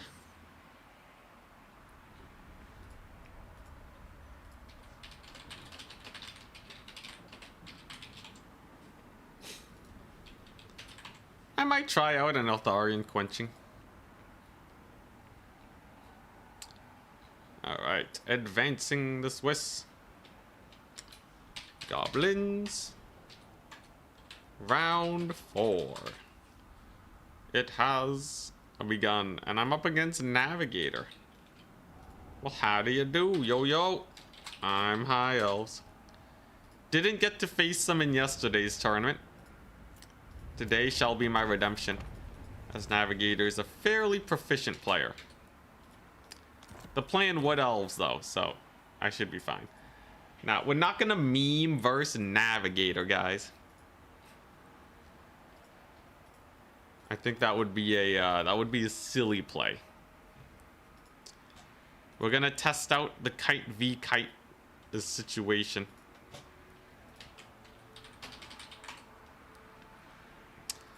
A Ragnarok Lair, Cursed Oasis, and Altar of the Champion. Kinda sketchy maps all around for the kiting. I think I should still be able to do alright though. He bans Altar. Let's play Lair. Alright. So I think the plan is clear. Either I'm full rushing the guy. It's either going to be a full rush or a kite. I don't really see myself having many other options.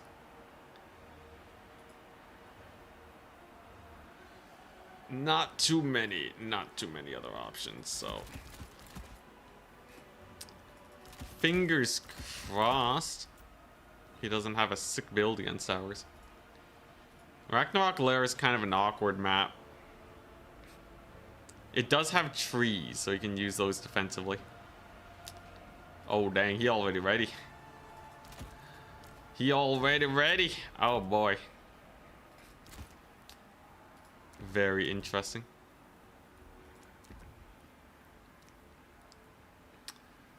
What lord do I want here? Lothar and Seaguard are pretty good here, yeah. Agreed.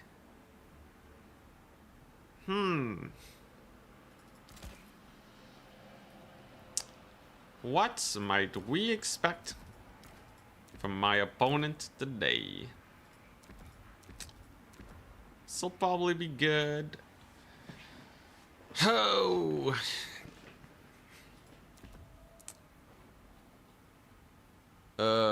Let's see. What do I want? Okay, that'll help. That'll definitely help. And then we take this. Sure, this seems okay. This seems alright. Regardless, I make it to tiebreakers, at least. So, I'm not super worried. But you never know, he could just murder us. This is a matchup where you actually don't really need many War Lions. There's not a lot of armor piercing here that needs to be killed, so let's not worry about that too much. And probably infantry wise, what do I want, man? Ugh, what a janky matchup. Janky matchup indeed. This'll probably do though. Let's see it. Give me a worse, Navigator. He's a strong player. Full melee Nurgle. What is this? Oh, Noble Naldor, you played Nurgle. Did everything right, and then you were 2,000 gold in the negative. Yeah, Nurgle's actually really bad in melee. They're not like exceptional. They lose to any faction that's bringing proper anti-infantry. And it's because Nurgle doesn't really have anti-infantry. And mostly have Forsaken, but yeah, here's the idea. I'm gonna full rush this guy. Serve the king. It's a full rush with double noble. For duty. Nobles are hype. This map doesn't give you a lot of room to retreat back into, which is why we're going for this rush. If he's also going for a rush, we're about even.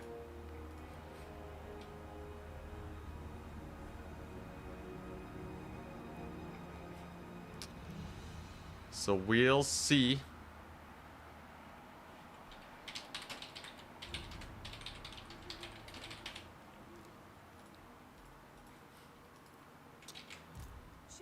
Should be okay though. Nurgle does have ogres for anti-large, but they can get shot up pretty bad. But yeah, I just want to rush him down. If he has a lot of infantry, I have archers in reserve.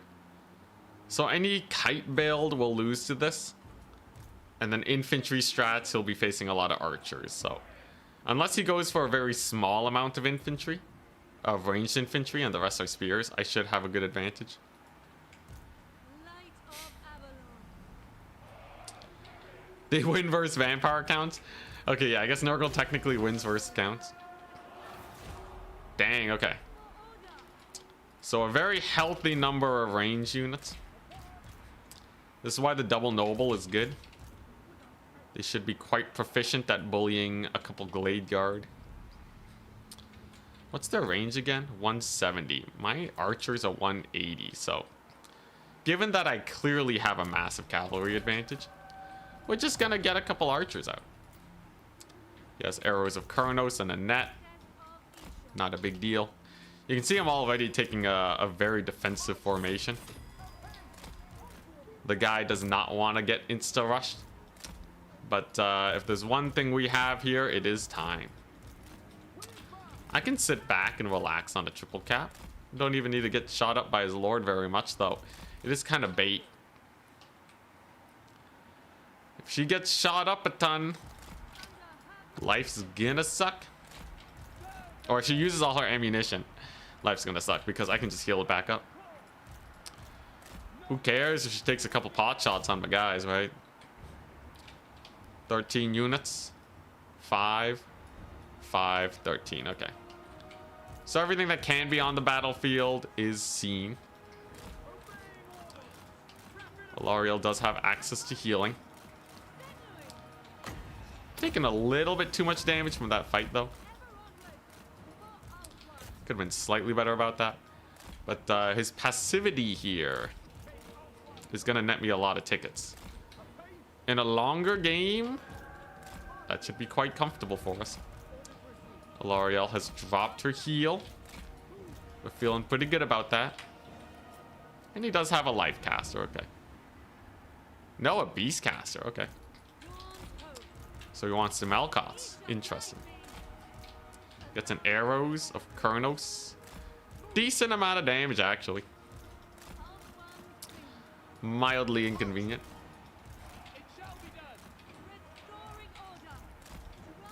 Can use Alariel to burn some ammunition.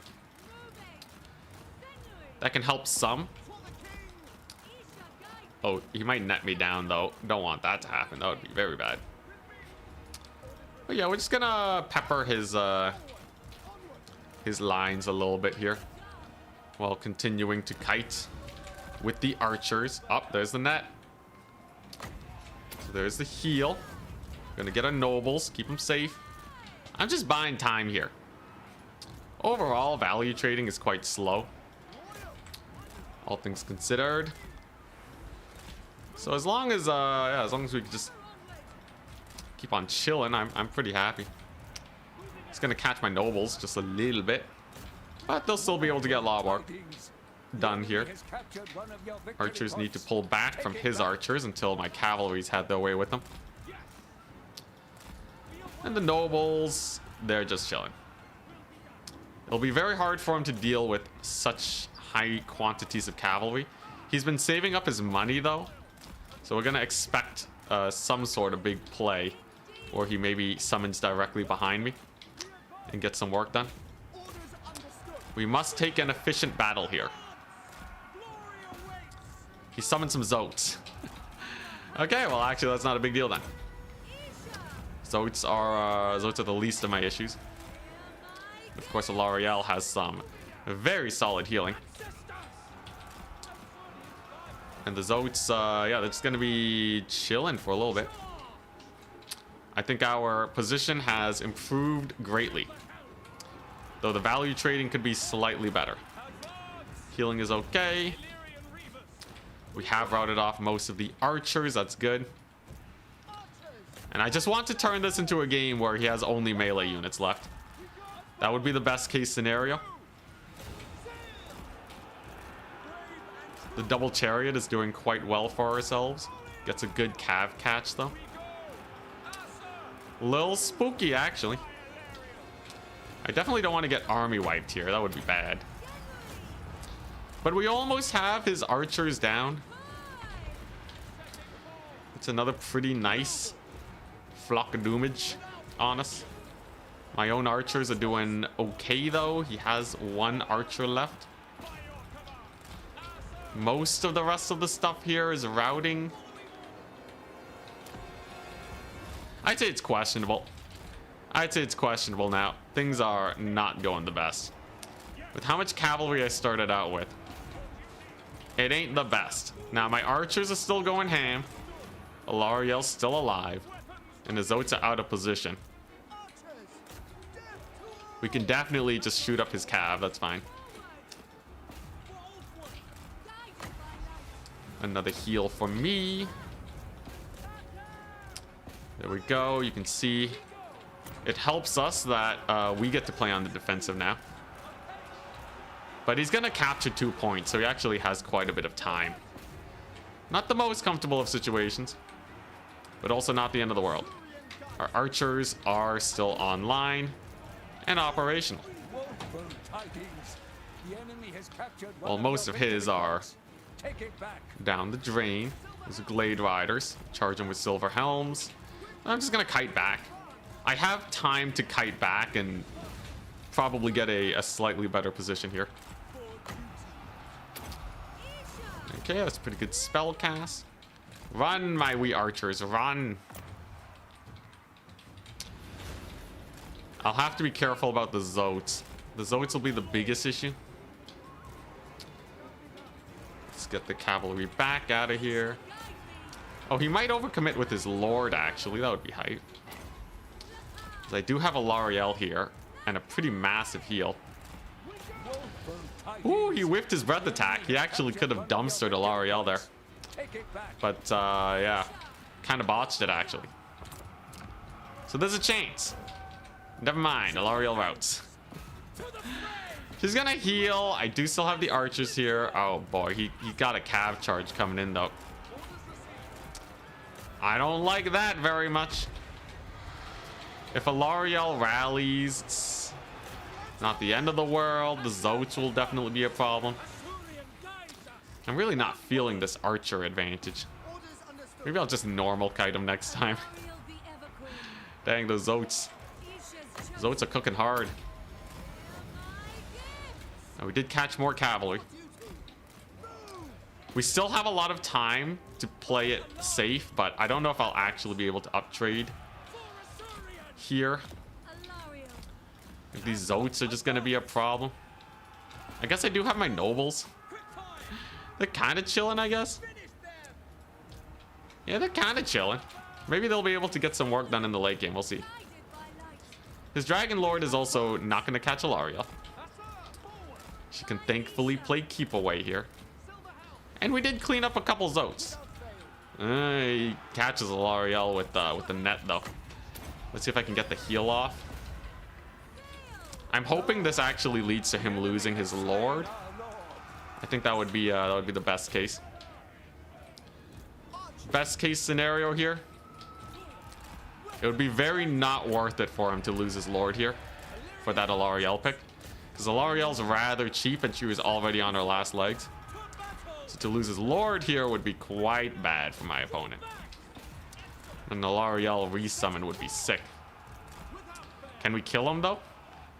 So we have, yeah, he has some spears here at the ready. His Lord's trying to get away.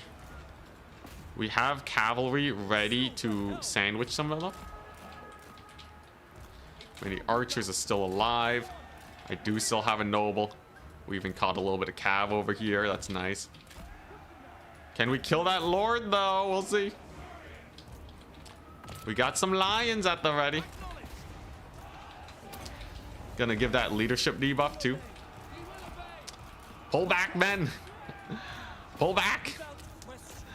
Get that Lord kill. Beat him up. I think he used an ability, Flesh to Stone. Oh, that's a good one. That's a good one. It will be done. For duty. Oh, and the Flock of Doom. I see. Well, let's see if I can get my noble in there. We're gonna get some Reavers to clean up his archers. Thankfully, I do still have a pretty good amount of time. But the loss of Alariel is definitely felt, right? I get a decent amount of damage, but it looks like they're gonna be able to escape. Very unfortunate. As you say. To the fray. Or maybe we catch him with some cav. Draw back. Oh, barely escapes. Brutal. Alright, so now we're gonna have to save up for Alariel. And now the ticket's starting to get pretty close. He is getting healed too by the caster. Or something. No, a Zote. The Zote heal. Alright. I think if we get Alariel back, I have a chance of coming back here. But it's not gonna be the prettiest thing you've ever seen. If you look at his overall army state though, there's not a lot going on here. And I do have time to resummon Alariel. Don't get me wrong, she's coming back. We're gonna catch his caster too, that's good.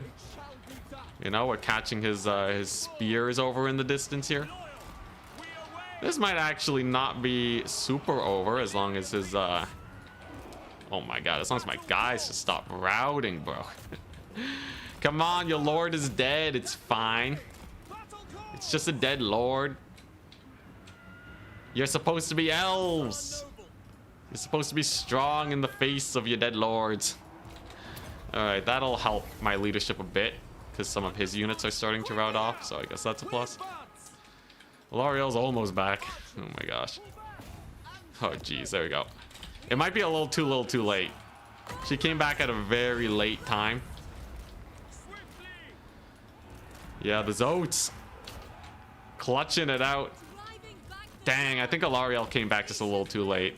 I'm seeing a lot of mass routes here. Might have been able to pull back, but also he had the Race of the Frozen Heart here. It was going to be rough regardless. Fun game though. Very fun game. The standard army composition worked out well for him. Even if I do recapture these points, I don't think it will be enough.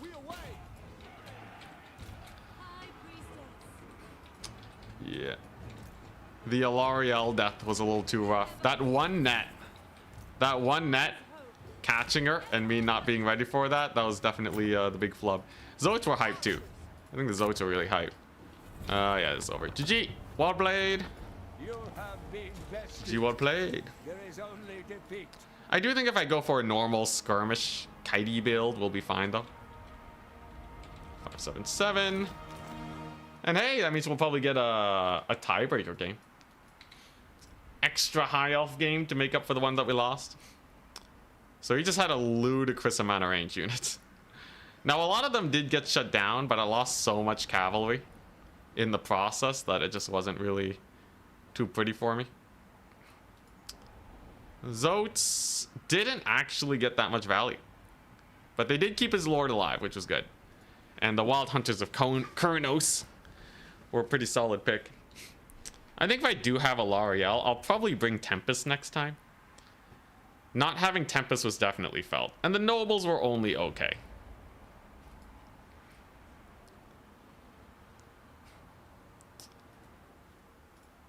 Fun game though. Them Zotes, man. The Zotes, the terror. Yeah, I think you definitely run Tempest here to punish a Dragon Lord. I was thinking he just wasn't going to take a Dragon Lord, but I think it's worth it to have on the off chance that he does. The nobles felt really only okay. They were not that impressive. High elves feel fine. I think I've just missed playing them a little bit.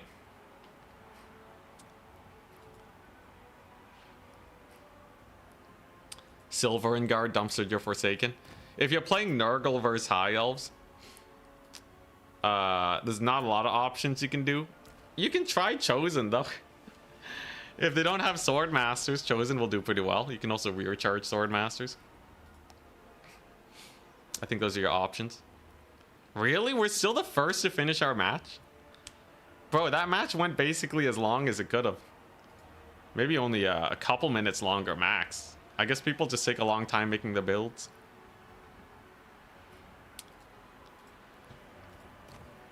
Yeah, I could have played... I was experimenting too with going for a Cav build. We ran up into one of the harder builds to deal with. Though he did have a lot of archers. He didn't have that much melee, but they were definitely causing me issues. Them wee little archers.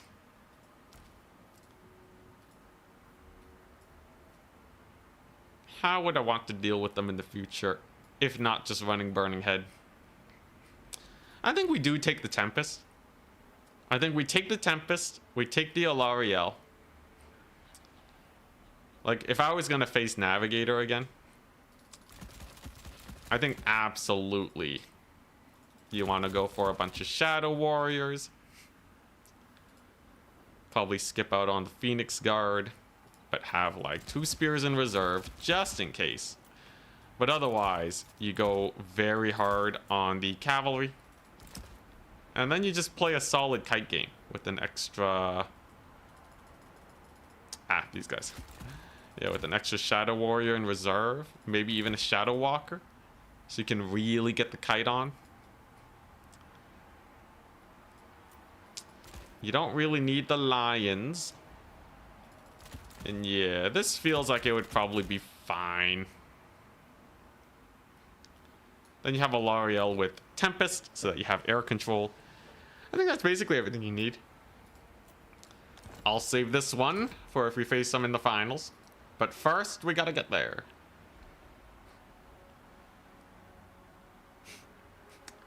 When you're listening, you think he's winning hard, then you check the stream and we're 2k down on gold. That is true, it's pretty bad. In the end, my cavalry really didn't do that well versus archers. Them wood elves got some crazy leadership. You give up on the lines already? No, they're just not useful versus wood elves. Against any faction with armor, you run the lines. If there's no armor, don't run them.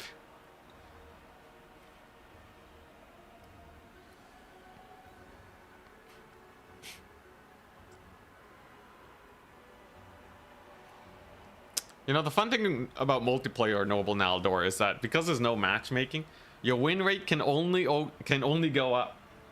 In most other games, you're stuck at a permanent 50% win rate. War Lions, they're a cat unit. Absolutely a cat unit. They don't even act like dogs because they're large. Dogs are infantry sized and they like slip between infantry.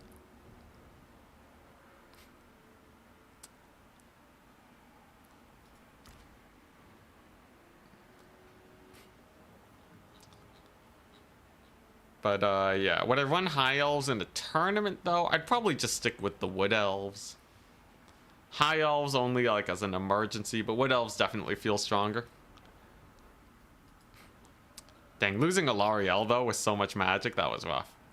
Had she lived, had she only lived, we would have been fine. Really should have taken Tempest. I think you just always take Tempest, even if you think your opponent's not running a Flying Lord. Tempest would have been so good there, man. Shut him down very hard. Jade/Jet Lions are the only ones that have actual cat animations, huh? Well, they're the most recent cat unit added, right? I do like that the Vargulf has actual bat animations. That's pretty fun. Scurvy dogs are a dog unit. Yep, yep. They act like dogs. I think there's a difference between dog units and wolf units, right? So like, flesh hounds are a wolf unit. They're big, they're chonky. Scurvy dogs and all the chaos dogs, those are dogs, just normal dogs. Wolf riders, they're a dog unit because they don't got no mass.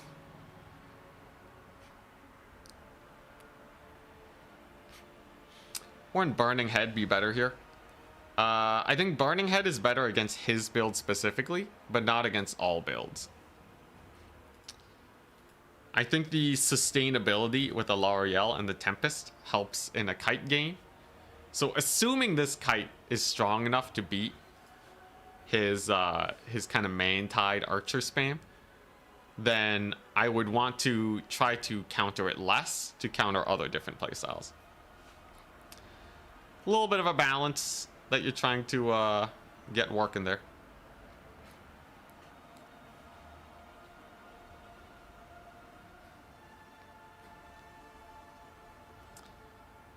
Having even a solid match would be encouraging, not getting dumpstered in every front. Well, playing Nurgle's your first problem. If you want to have encouragement, just do this, man. Just do this. Take the cheapest Chaos Lord you can on foot. Chaos Lord of Khorne. 1,100. Super hard to snipe. Take 3 Wrathmongers. The maximum amount of Khorne Gores in reserve. And then just spam Mantide. Mantide is the simplest playstyle to play that does it really well. Just do this. Or actually probably replace like something like that. And just no-brain it. You will win most of your matches if you just do this. Take some Minotaurs. Have some fun. If you don't like Khorne though, Gonna have to play a more sturdy faction. Defensive factions can be good though if your opponent misplays really hard. You can play Empire, do something like this. Sit around on your spears, you'll be good. There are options, for sure. I notice you ignored the white lion part of my question. Which one? Oh, are white lions? Oh. White lions. No, definitely not. Just because you have a cat draped over you, that doesn't make you a cat. Are skin wolves a dog unit? Wolf unit. Your skin wolves are hype though. Such a strong unit. Regen cav. Oh my goodness. You only like playing, you only want to play factions you like? Okay, sure. Dark Elves. So you do. Take a relatively cheap Dark Elf Caster Lord. Spam Flock of Doom on their cavalry the whole game on a horse. And then just do the build-up strat. So wait until you're at about 500 tickets. And then you just run them over with the Elf Tide.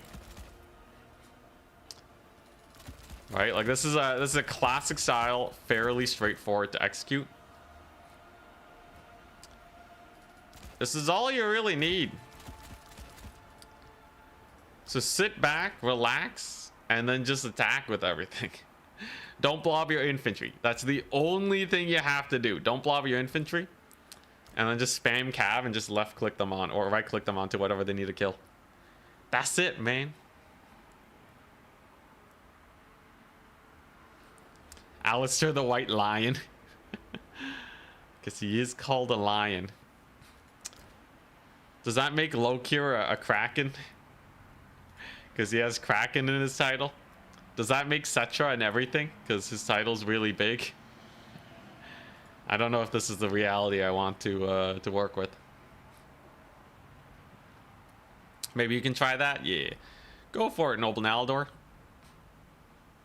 I think Tzeentch and Nurgle have a lot more to learn before you can just do super well with them. But build-up strats will get you the essentials down and get you some wins. And then you can start expanding into practicing your cavalry micro, maybe your single entity micro. And Dark Elves are pretty good in a fight, at least when the passive is running.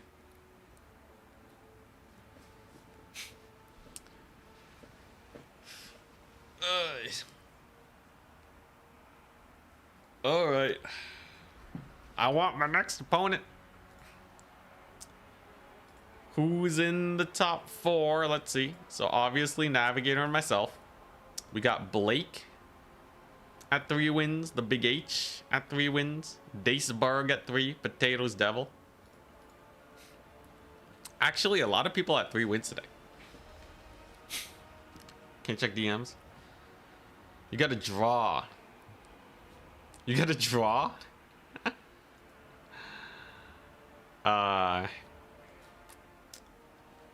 Okay. Huh. Well, we don't really have time to just have another match.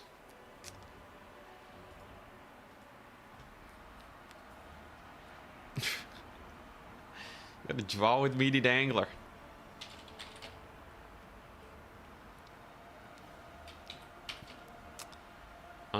Let's see here. Who had the higher who had more capture points at the end? There's an easy way you can resolve draws. So the person with 2 capture points wins the draw is how I'm gonna admin it.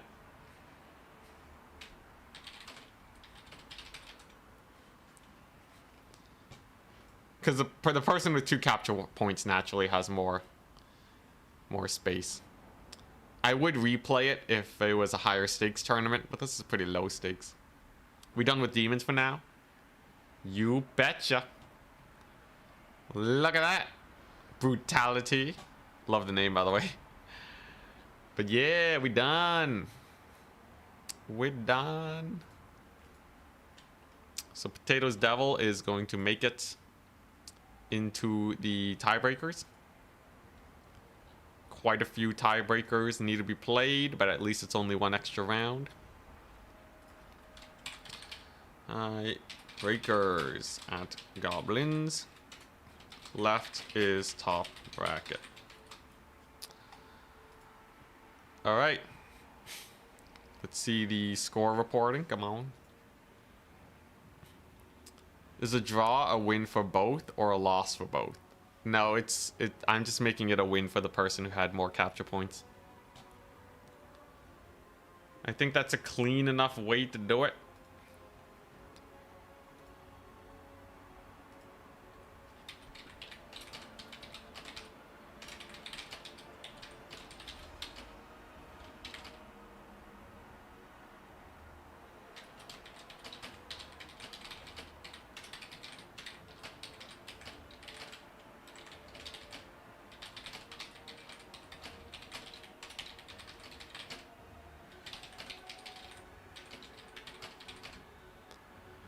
Let's see. The player with either the larger army or more cap points should get the win.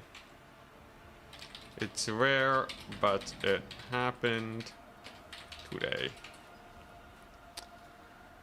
Alright, did they report the score? They did. Alright. Tiebreaker time. Very likely we're gonna be able to play the tiebreaker match. So we have 1, 2, 3, 4, 5, 6. So that's gonna be at the Big H versus at Daceberg, at Anticity versus at Blake, Navigator at Potatoes Devil. Stand by. All right, let's do it. Yo, yo. We got a tiebreaker. Hell yeah.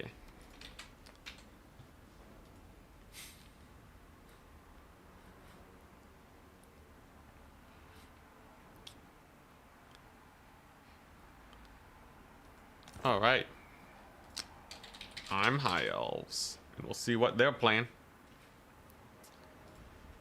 Fingers crossed we can win today's tournament. It would be a little sad to lose with High Elves. I would rather not. Is he also playing High Elves? You kidding me? It's a High Elf mirror match. Oh boy. A High Elf mirror, you don't say. Well, that changes a few of my plans. Interesting. All right. Also a matchup where I'm not going to Sisters of Avalorn kite. Not really worth it. I'll ban Lost Temple. Interesting. Oh boy. Sure, let's play as Avalorn. You want to play Blazing Ramparts? Okay. Now, last time I won this by going for a sick Cav Max build. That felt fairly strong before.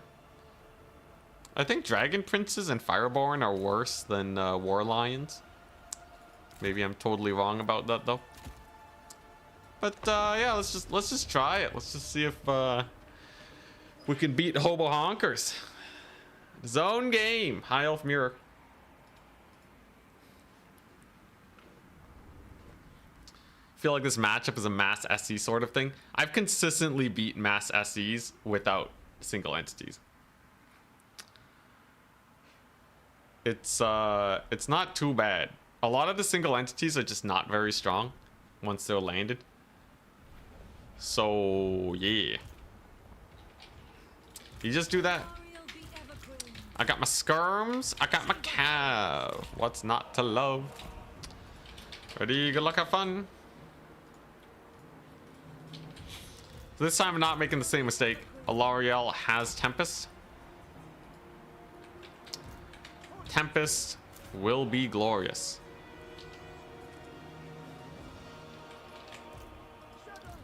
Lots of cav, lots of lions in reserve, and even more kite, if need be. A lot of people will trend towards just the mass archer playstyle, but mass archers in theory loses to the kite.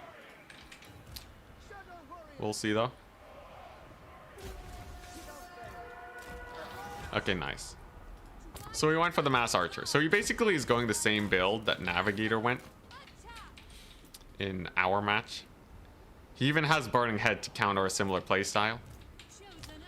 But what if I just say no to that playstyle?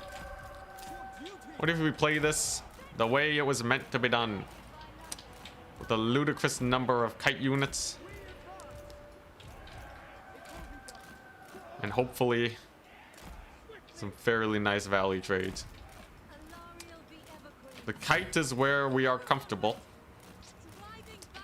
He's gonna try and shoot at a L'Oreal. These guys get ready to shoot pretty fast, so I do have to be a little careful. We're gonna see a dodge here on the Sea Guard. Partial dodge, but not too much, so they do actually take a pretty brutal hit. Whoa there. All right, a little bit of a volley on me. Painful, but we're doing okay. We got our skirms here, right? Look at them go. Overcast Tempest actually did an insane amount of damage to his lord. And yeah. If there's one situation that I was born to play in, it's a kite build. I love kites so much. And they can't rush me. We actually have a pretty nice cav advantage. Slaughter and Sea Guard, even with shields, they're kind of getting brutalized. So let's just keep pulling back. That's a unit of Silverine, okay. Should be pretty good volley on them. Since kind of mid-maneuver. They don't really benefit from the shields as much. And yeah, now we just sit back, relax, and get our value. Gonna dodge his arrow volley just a smidge. I gotta get into position to get some solid flank shots here. It's gonna be a pretty decent volley over here. L'Oreal, she's gonna heal. Actually, it's a little ineffective because they're burnt. Actually, no, they dodged the Burning Head. Okay, so we're fine. Well, I guess we just sit back and relax then. He's not gonna be able to capture this point anytime soon. So we have a lot of time to maximize our kite value. And I can actually just overwhelm this left flank, possibly. With just a whack load of dudes. Not all those arrows were blocked. They did take a decent amount of damage there. That D-summon's gonna be rather painful. Oh, his lord is stealth. He has a little stealth strats. Okay. Kind of cute. But the value that we're getting here is through the roof. This is by far the strongest playstyle if you're playing against High Elves or Wood Elves, by the way. And this is essentially what I have planned versus Navigator. If the opportunity presents itself. Loth and Sea Guard, they gotta stand their ground. And again, bullied pretty bad, I'm not gonna lie. So there goes another Loth and Sea Guard. This one's dead. And then I'm gonna save my Tempest for his Lord. Actually, nah, we should heal up my heal up the boys. We're hitting 4 targets with the heal. I think it's worth. That should be a pretty brutal volley on that Lothern Seaguard too. So there they go, getting murdered. He doesn't really have the range to contest me at all. His archers, if they get in range to get shot, it's not exactly going to help them, right? It's brutal almost no matter what. I can see he wants to go for another Burning Head. So we stay on the move for that. Don't want to waste a volley on the Silverin. Already got a partial volley off. Though, mild misplay. I think this is pretty bad for him. Should be able to finish off the Lothern Seaguard. Alarielle's dodging well. And whew, those flanking shots, the shields, they mean nothing. Resummon some Lothern Seaguard to try and buy some time. But we're actually already capturing this point. He hasn't commanded a load of space, really. So I think we're doing rather nice here. This is one of the more oppressive play styles. So there go the silver, and Alarielle's making it hard for him to target. Though, yeah, he is now targeting my skirmishers. We'll have to pull them back. Just a smidge. Gotta get him to safety. Now, where's his lord? I really want to get the Tempest onto their face. A little bit of a infantry blob here, too, is not doing great. I'm aware I didn't capture this point yet. That's not really my prerogative right now. We want to try and get a good fight, a good position. Yo, where your lord at, though? His lord's gonna be somewhere. I definitely want more lions to deal with his Fireborn. They're gonna be a little bit of a menace. He's got another massive volley over there on his archers. And honestly, with the capture point, I feel so relaxed. He's barely getting any tickets, right? The guy's getting essentially no tickets.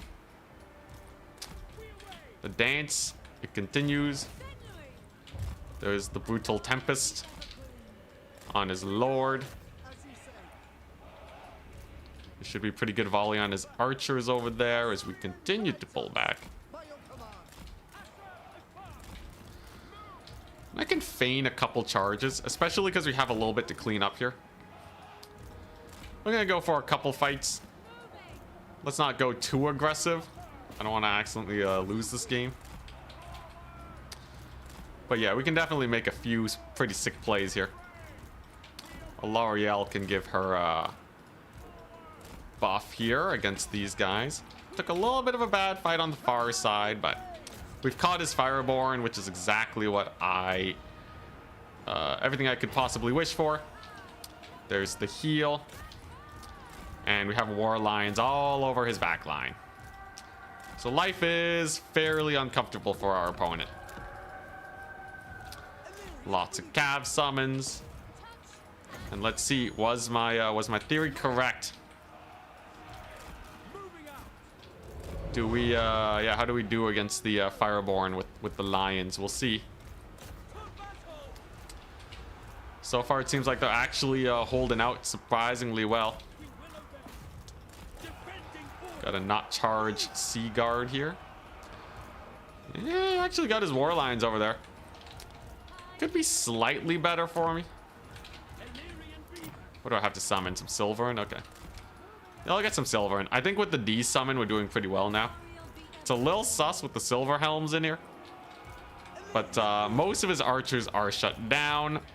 I think we are in the clear.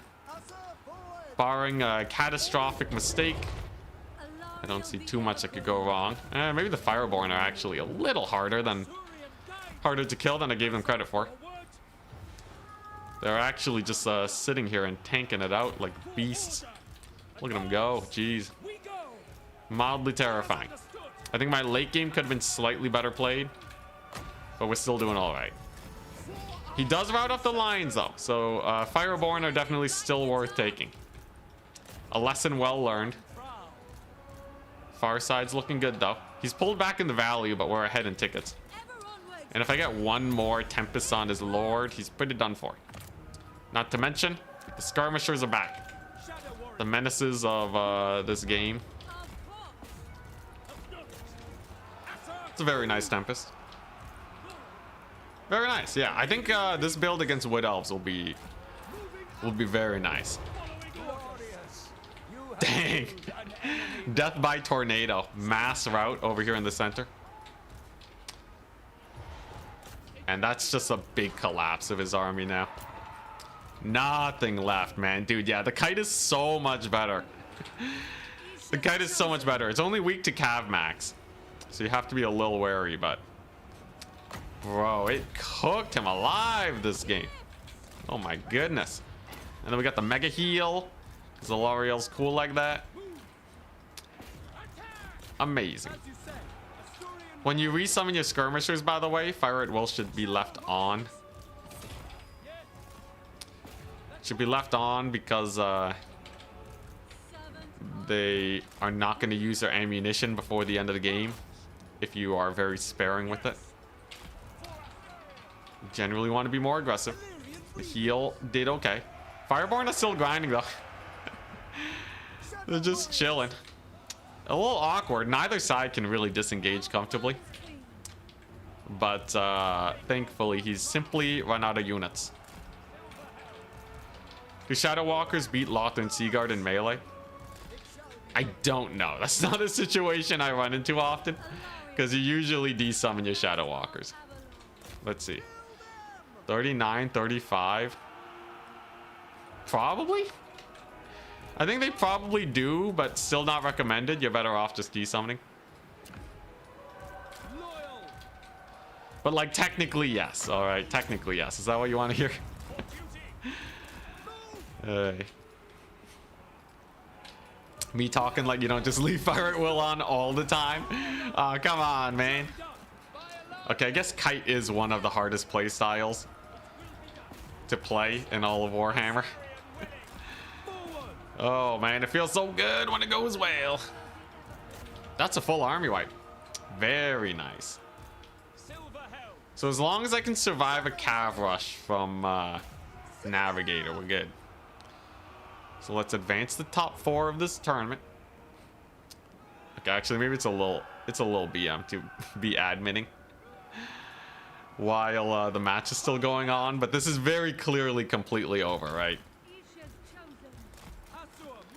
I'd be very surprised if this one Silverin Guard that just got summoned has any chance of actually pulling it back. I would be very surprised. It's a little disrespectful to my opponent, but I also do have to stay on top of adminning. So I'm gonna do that. And my first opponent is Navigator. Oh boy. Alright. We're up. Navigator, the rematch. Oh boy. How terrifying. So he just beat us. Navigator, that is.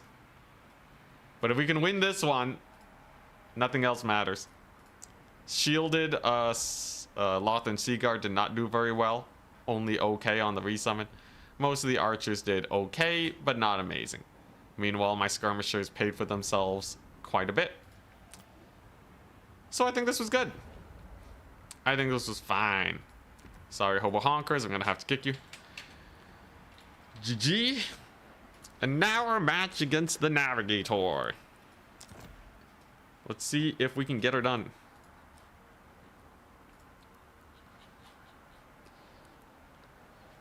Turin. He wants to do a Zomboid PvP stream. Oh, dang. Pretty crazy. Unfortunately, I'm just taking the rest of the day off. Turin really not hosting as often as he used to. How am I supposed to get the Demons of Chaos win rate even higher? I gotta get them to like a 70% win rate, you know? I feel like that'd be the most hilarious.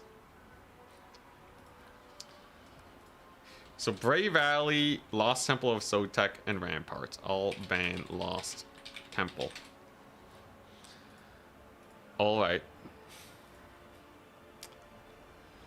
Yeah, I had to kick him. I'm inviting my next opponent. You think Empire Engineer is way better sniper than Range Lords? Empire Engineer is amazing. Yeah. multiplayer is so horrible to play. If it's not your cup of tea, you don't have to play it. That's a great thing about games. Feel free to watch if it's not something you like. It's definitely, you have to survive the initial trial by fire. But for the people that do enjoy it, they tend to stick around for a good amount of time. At least I know I'm having a lot of fun. You play Zomboid? I don't play Zomboid. Turin does, though. The double BM.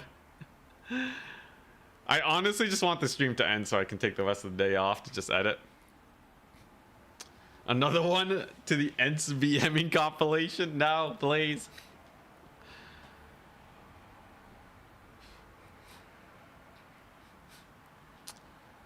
Alright. Navigator. He should be coming on in. I think this build is good, though. This should be relatively good against anything he brings against me.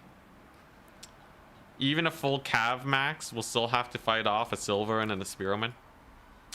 So it's probably fine. I'll give it a hard probably fine. Kind of need a good map for it, though. He wants to play Valley. Bray Valley, oh boy. Nice gigantic map we have there, don't we? Alright, now is there anything I would want to change about my build? Obviously, we don't need as many lions, right? What I need to do is just have a ludicrous number of cavalry. And I will probably be okay. Yeah, just spam Cav. Do Dragon Princes do really well versus Wood Elves? Anyone know if Dragon Princes are good? I still have to kill the Zotes. I can't believe Zotes are giving me trouble. Fireborn don't even have magic damage. What a ripoff. Yeah, funnily enough, the Zotes are actually a little problematic. Because they do so well against my Cav. But I can shoot them to death. In the match that we last played, they were not the end of the world. So I think we'll be fine. Do I actually want Eltharion instead of Alariel? They both have Tempest, right? Yeah, they both have Tempest, and Eltharion causes terror. What was I thinking not running Eltharion? He's a little expensive, but he's not going to die to a random Glade Lord, right? I think that's what matters to me the most right now. So I'm not going to lie, that was a little sad watching Alariel go down. Eltharion for life. Oh, Alariel has that magic damage aura though, right? She does have the magic damage aura and she's faster. I guess that's kind of true. She can give physical resist aura too, but that's less needed. But yeah, Boon of Isha removes immune to ITP. Yeah, that's kind of hype. It's kind of hype, admittedly. Alright, well, I guess it's building. One Brave Valley! Can the kite defeat the navigator? So now we're tryharding. This is my best build. If I lose this, he's just better than me. Alariel's cheaper. She's a worse fighter. But yeah, overall, it's an improvement. Because you don't really need a mega beat stick for Wood Elves. If in the off chance he doesn't bring something that Eltharion can fight, he just becomes a liability. We don't want that. So let's see, what's he got?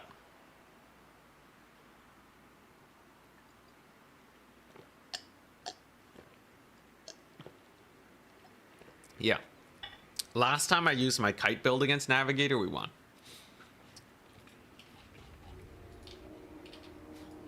Alariel with the red banner. We'll call ourselves the Blood Elves. Alright, so we're just gonna go for some sweet, sweet center line control. Ready, good luck, have fun. If he goes for the exact same build, I'll be fine. I just have to bring in my skirmishers, use the high ground advantage. and everything should be relatively comfortable. My vast numbers of cavalry should be able to do well. Navigator usually isn't full rushing me. There's a non-zero chance he is though, and we'll just have to book it. But I'll see it coming from miles away. He'll be parked like right here. If he is going for a cav max. So I think we'll be okay. Can you believe this map used to have even steeper hills? Those are some crazy times. Hills got nerfed. Yeah, Alariel can have some really efficient heals too. Which is nice for Kite. Just Earthblood my cavalry. Very nice, same build. So, oh my gosh, yeah, it's exactly the same. He changed nothing. So I just want to overcast Tempest on his Lord, and then I'm fine. That's basically it. Get the skirmishers in here. Gotta make sure that we don't run into issues here. He's gonna dodge that? Yeah, he dodged it, okay. A little foolhardy to try and go that ham on a possible hit. This'll do well though.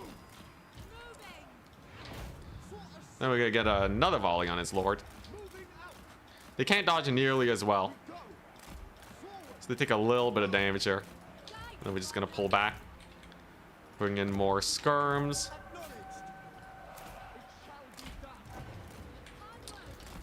All right, and now the slow grind begins. So his Lord already has taken a decent amount of damage. We need to hold these points. We gotta hold the points here. He has very good dodging, but I do outrange his archers. At least in theory. So we just go visible and then go back invisible. Took a lot of damage there from the high ground advantage. So that's pretty nice. We can get my last skirmisher in here. Remember, he doesn't really know where we are either. He's not even facing the right direction. So I can get a pretty decent volley over here. Alariel still doing relatively fine. As long as she doesn't get bullied by this Lord, I am relatively happy. Glade Guard will struggle to keep up here, by the way.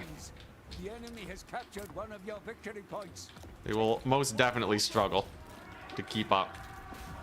And he's kind of in an awkward position without more cavalry here. If he doesn't have enough cavalry, this could go really badly for my opponent, actually. This could go very badly. Lord's kind of out of position. Many of his archers now are severely suffering. And Alariel's just kind of chilling. Yeah, there goes his Lord. This is going way better for me. We drew him into a much worse position.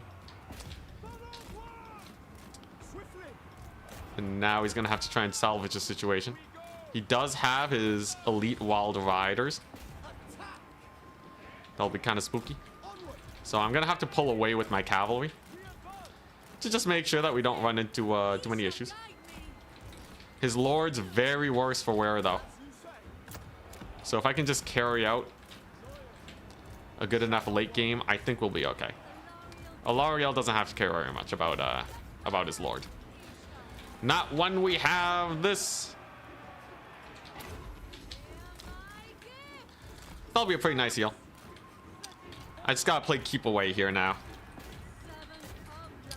And make use of my skirmishers, because his archers got so brutalized by the aggressive playstyle that they're really not going to be ready to do much, right? And with that healing, oh my gosh, look at my cav. Yeah, his archers are suffering greatly right now. I think if we turn on fire at will now, we're probably okay. So I'm just gonna, yeah, I'm gonna turn off fire at will real quick. We're gonna get another Tempest on his Lord. Another Mega Volley. We'll see if they are able to stay alive from that. But this time, we are the ones that are Lord sniping. And there's another volley. And she should be dead from that. Very nice. So value trading is up, but he has 2 capture points. Realistically, all I have to do right now is keep up trading with the insane ammunition of my skirmishers. And then I should be okay. Many a cav unit is fleeing the battlefield right now. And there's no way he can cost efficiently bring back his Dragon Lord. Because he needs cavalry. To bring back the Dragon Lord is to get annihilated by endless cav summons. So as long as that goes well, I'm happy. Skirmishers will have a field day here versus his spears. They're just a little ill-equipped for this particular situation. So we summon in more spears. Yeah, there you go. Eternal Guard are out of the question. Pretty big volley on his cavalry. Will he get a good dodge? Decent dodge, but damage is still taken. And then we just go for that fight. His archers are relatively shut down, and now he's trying to win by capture points. That's a good sign for me. A capture point victory is not going to be the best of situations for him. Massive heal from a L'Oreal and magic damage will do us wonders. Goodbye, light cavalry. They served well, but they are dead now. And the L'Oreal gives magic attacks, which means I don't gotta worry about nothing. Magic attacks cook against wild hunters. Dang, the ammunition on these guys is ludicrous now, though. They are eating so well, and you can see no Lord resummon in sight. The Tempest was the answer. I was a silly goose. I was silly to not bring Tempest earlier. What a crazy play that was, not bringing Tempest against Wood Elves. I'm gonna make him never take a flying dragon ever again, man. Screw those dragons. Glade Riders, you have been right clicked. Oh boy, that's a lot of deeps. Dang, dude, when the skirmishers get rolling, oh my gosh, do they get rolling. All right, we just got to get our shielded cavalry, and then I should be okay. There's no sign of him saving up for a dragon or anything. We really should not be seeing that unless he saves up a ludicrous amount of money. And I just got to capture this point before he gets to 1,000 tickets. Fairly simple. I can even wait for the dragon princes. I think he's saving up for his lord, though. No, taps out. GG! Yeah, okay, so this is by far the most meta way to play against Wood Elves. I think this is it. This is exactly how you want to play it. It's just so strong against these archers, because you outrange them. And you just pop out of stealth, kill a unit, retreat, rinse and repeat until they have nothing left. It's disgusting. The L'Oreals, Chad, oh my gosh. Yeah, as long as we're not testing out random stuff, we still got it. Navigator's a Wood Elf main, so being able to beat them quite decisively is a really good sign for us that we are playing it correctly.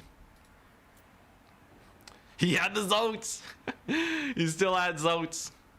But he's definitely making me never want to Cav Max anymore. So I guess that's that, right? Even against this many archers, the Cav Max felt pretty bad. Overall good though. Everything went well. Huzzah! We've gotten our vengeance. Good stuff. So now we wait against Potato Zevel and Big H. Whoever wins there. Yeah, he could have tried like a Cav Max to maybe rush me. But I think almost all Wood Elf playstyles will struggle versus this High Elf build. Because I'm only starting with 4 skirmishers. I can camp my home point and sit on spears. So a Cav Max shouldn't be able to win it. I have 4 silver helms at the start. It's not like, yeah, he could have, like, I don't know, taken more spears. He can't really take more ranged. And more melee is going to be even worse. You're just asking me to get massive volleys on you 24/7. But keeping the same build, the exact same build. Well, you know, if you're in a tournament, usually you do want to... you see the experimenting for lower stakes. But the dragon against Tempest, oh my gosh. So much value. Ludicrous value on that part. But if she's not on the dragon, Alariel's just going to camp above you 24/7. But, yeah. I don't know. Maybe if you put her on a horse, she can still be a rather big threat. But then you don't have a dragon. You have nothing to stop Alariel from just bullying your Cav with her shield. Wait, no. Yeah, with her boon of Isha. Without a dragon, this thing will make all my cavalry uptrade way better against Wood Elves. We're talking like 20% more damage for being near Alariel. Triple Tree Man plus Treekin. You know, funnily enough, Tree Men do still die to Shadow Warriors. So I would kill everything but the Tree Man and Treekin. And then maybe just resummon them and shoot them to death. They're tanky, yes, but not campaign tanky. Hey, nice. I'm High Elves. We got potatoes, devil people. The potato is here. I'm sorry, Navigator. I don't like having to kick people from the lobby. He's Wood Elves. Oh, nice. Extra practice versus Wood Elves. The BM, it never ends. It never ends. All Anticity does is talk about how good he is. And he just kicks people from the lobby. He admins while wrecking our faces. I'll ban... what am I banning? Oh, he's banning first. He bans Norskin Rise first. Chateau or Crystal Lake. I'll ban Chateau. Crystal Lake's a pretty fun one. Now, do I go the same build? In theory, this build is strong enough versus Wood Elves where he can know what I'm taking and we still win. We'll put that to the theory. High Elves versus Wood Elves. Put it to the test. Maybe I'm wrong. BM bowel movement. Yes, totally. I'm bowel movementing all over them. You know, honestly, if you take it metaphorically, it actually still kind of checks out.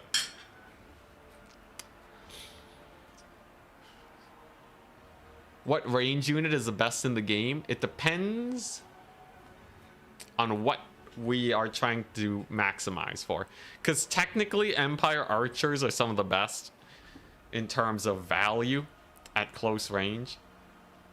Kite units, Shadow Warriors are really good versus light armor. I don't know, man. Bad mouthing. Bad manners. Bad manners is what it stands for. Doesn't stand for Beastmen. But yeah, it stands for bad manners. But yeah, I think Sunmaker I think is the highest DPS unit though. Does anything have higher DPS than the Sunmaker? Even a Dreadquake would have a hard time out DPSing a Sunmaker at full blast. Dude, Sunmaker is such a fun unit.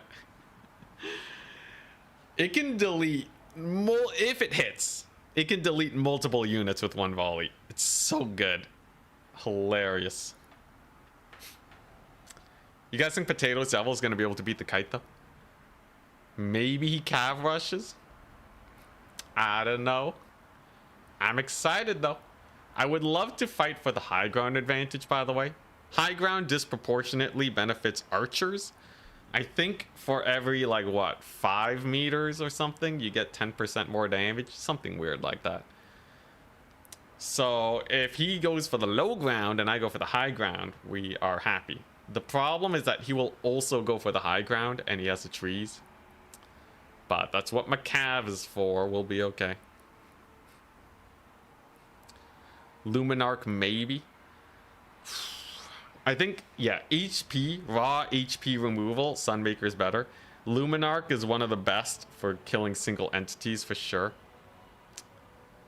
Anything do better than the Luminarch? Does Empire just have the highest DPS? True Daka slaves they are, I guess. Navigator's probably the best Wood Elf player. I don't think another's gonna cut it. I think Navigator's one of the strongest Wood Elf players, but he doesn't hard experiment. I would not be surprised if Potatoes Devil took some crazy strat that did well against us. What if he does go for Treekin, you know? What if he does go for the Cav Max? Navigator's definitely the strongest, like, to just play standard Wood Elves, though. He'll play the main Tide, and he'll play it really well. But that's basically the only thing you see with him. Silver helps. Understood. So same build. We're really putting this high elf build to the test. If it can survive Potatoes Devil and Navigator back to back, I think we have a winner.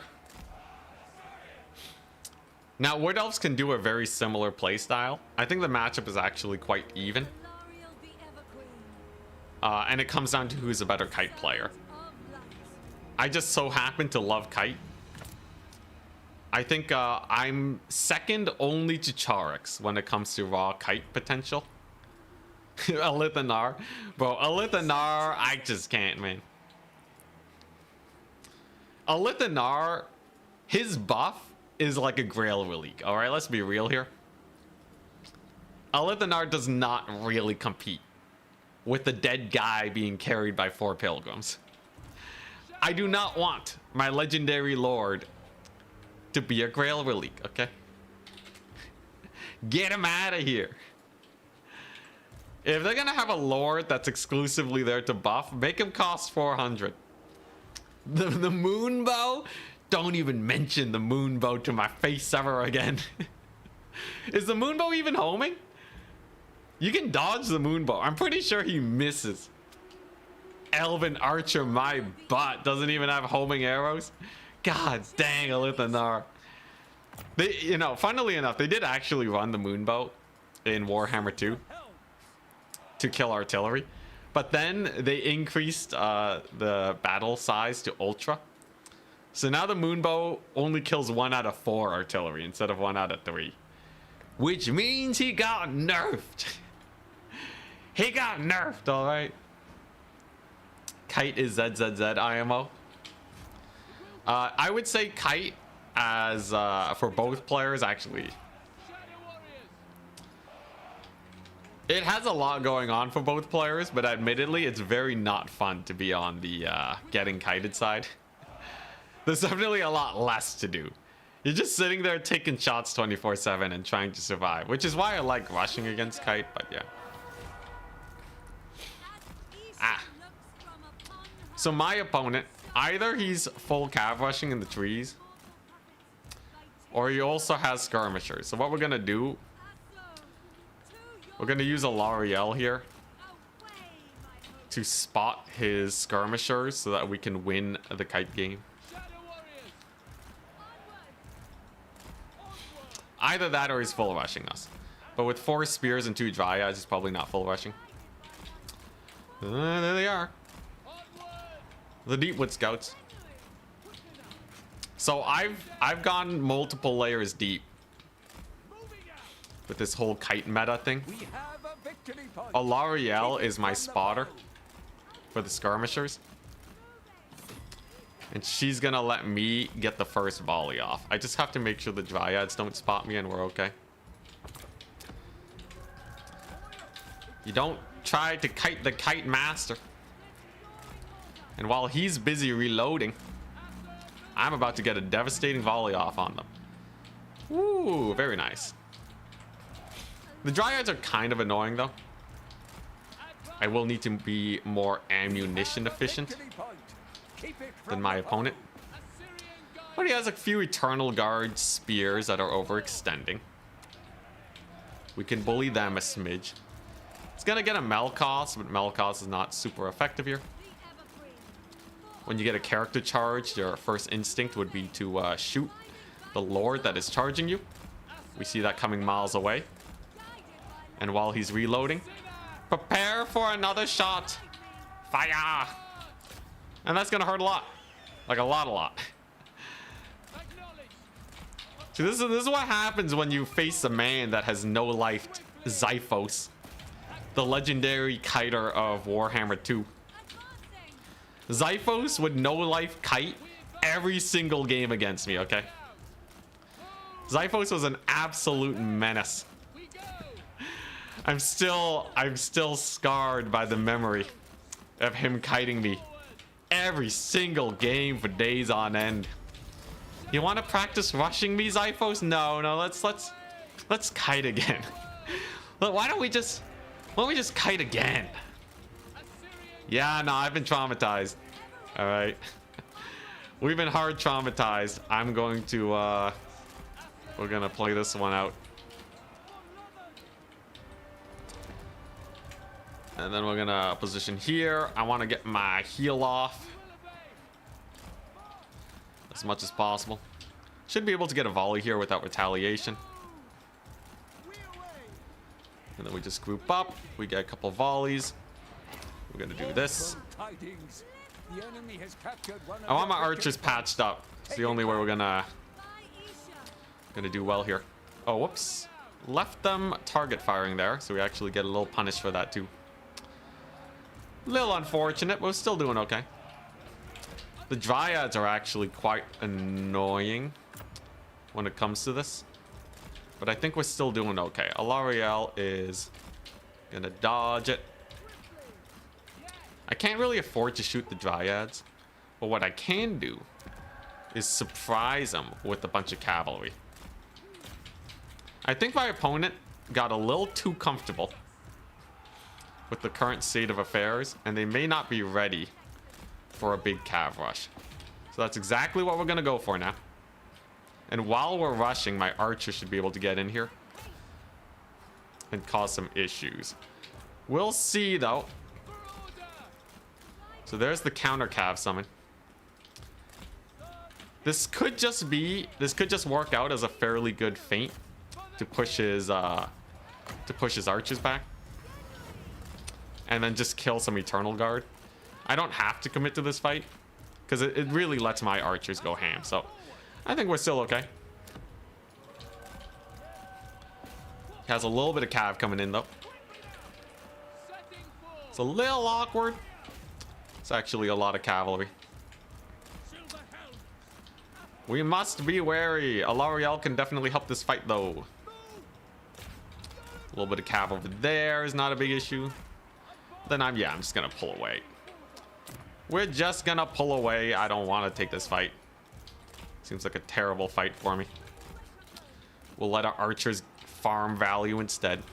He can't really overchase. I have too many reavers in the backfield that could maybe ruin him. Gonna go straight for those wild riders. And there we go. There's a solid backline dive. Don't think the wild riders will do too well there.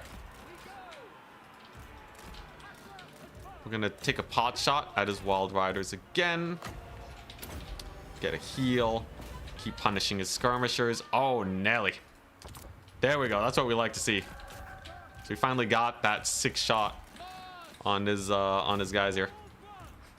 And if I can just bully his archers, I'm happy. He did kind of pull back to defend, which is working out in his favor quite well. I think the value trading's okay. Branch Wraith is a little annoying.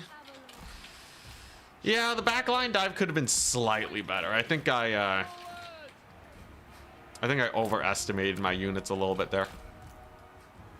And we will now suffer the consequences. Losing 2 units of cavalry It's not the best of situations. I think the value trading is still fine though.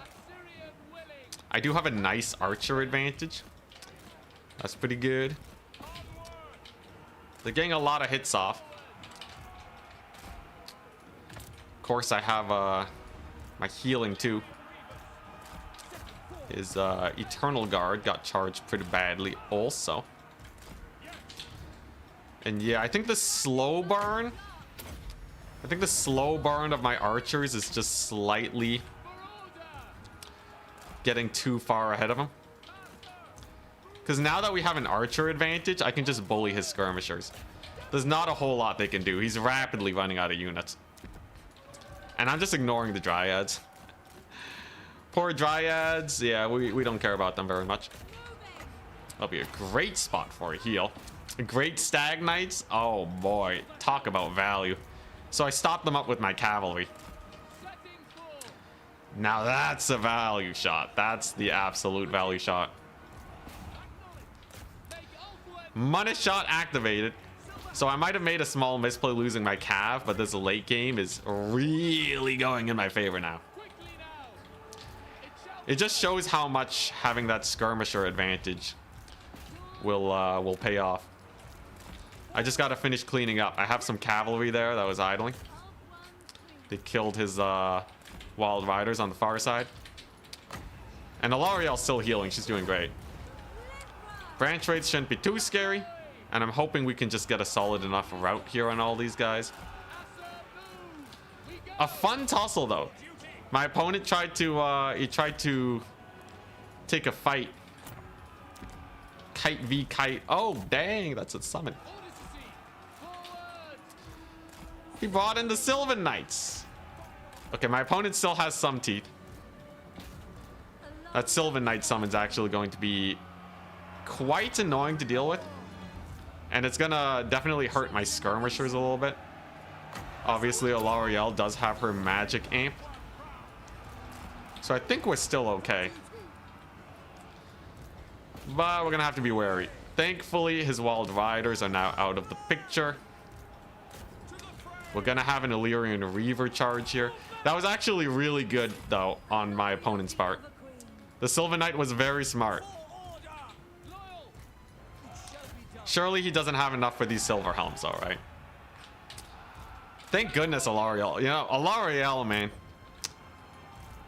I'd say she did better than Elthari in this game. Sylvan Knights is still making a play, though. Look at him go. This shouldn't be enough, though. We finally cleared him out. I think we can turn Fire at Will on. Couple wild riders here should not be a big issue if we charge them. And in the end, I think we were just a slightly more proficient kite player. Spooky, though. Spooky. Very, very spooky. Can these Shadow Warriors beat Dryads? I kind of want to keep them around. Oh my god, look at that damage. Dude, Alariel dumpsters Wood Elves. Still has Sylvan Knights, though. But with Dragon Princes on the field, I think even if he brings in a couple Zotes, it should be pretty bad for him. Punching right through that physical resist. So they're just an unarmored stag unit. We weathered the storm. And your boy Anticity, Kite Master 2000 comes out on top. I think that's where the meta ends for this matchup. I think basically what you have are two people trying to skirmish as much as possible. You get vision with your Dryads, which was very smart. I'm getting vision with Alariel. But yeah, you just ignore the branch rates. They're not worth shooting. Kite Master 9000. Kite galore. It feels good. After playing freaking Demons of Chaos for the last 50 years, it feels nice having units that can actually shoot and have more than 5 ammunition.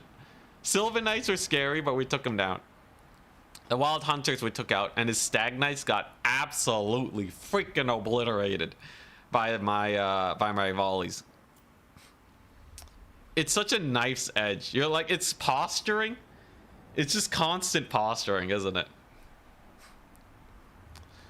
Whoo, man, that's a fun one though. I love games like that. It really feels like a solid back and forth.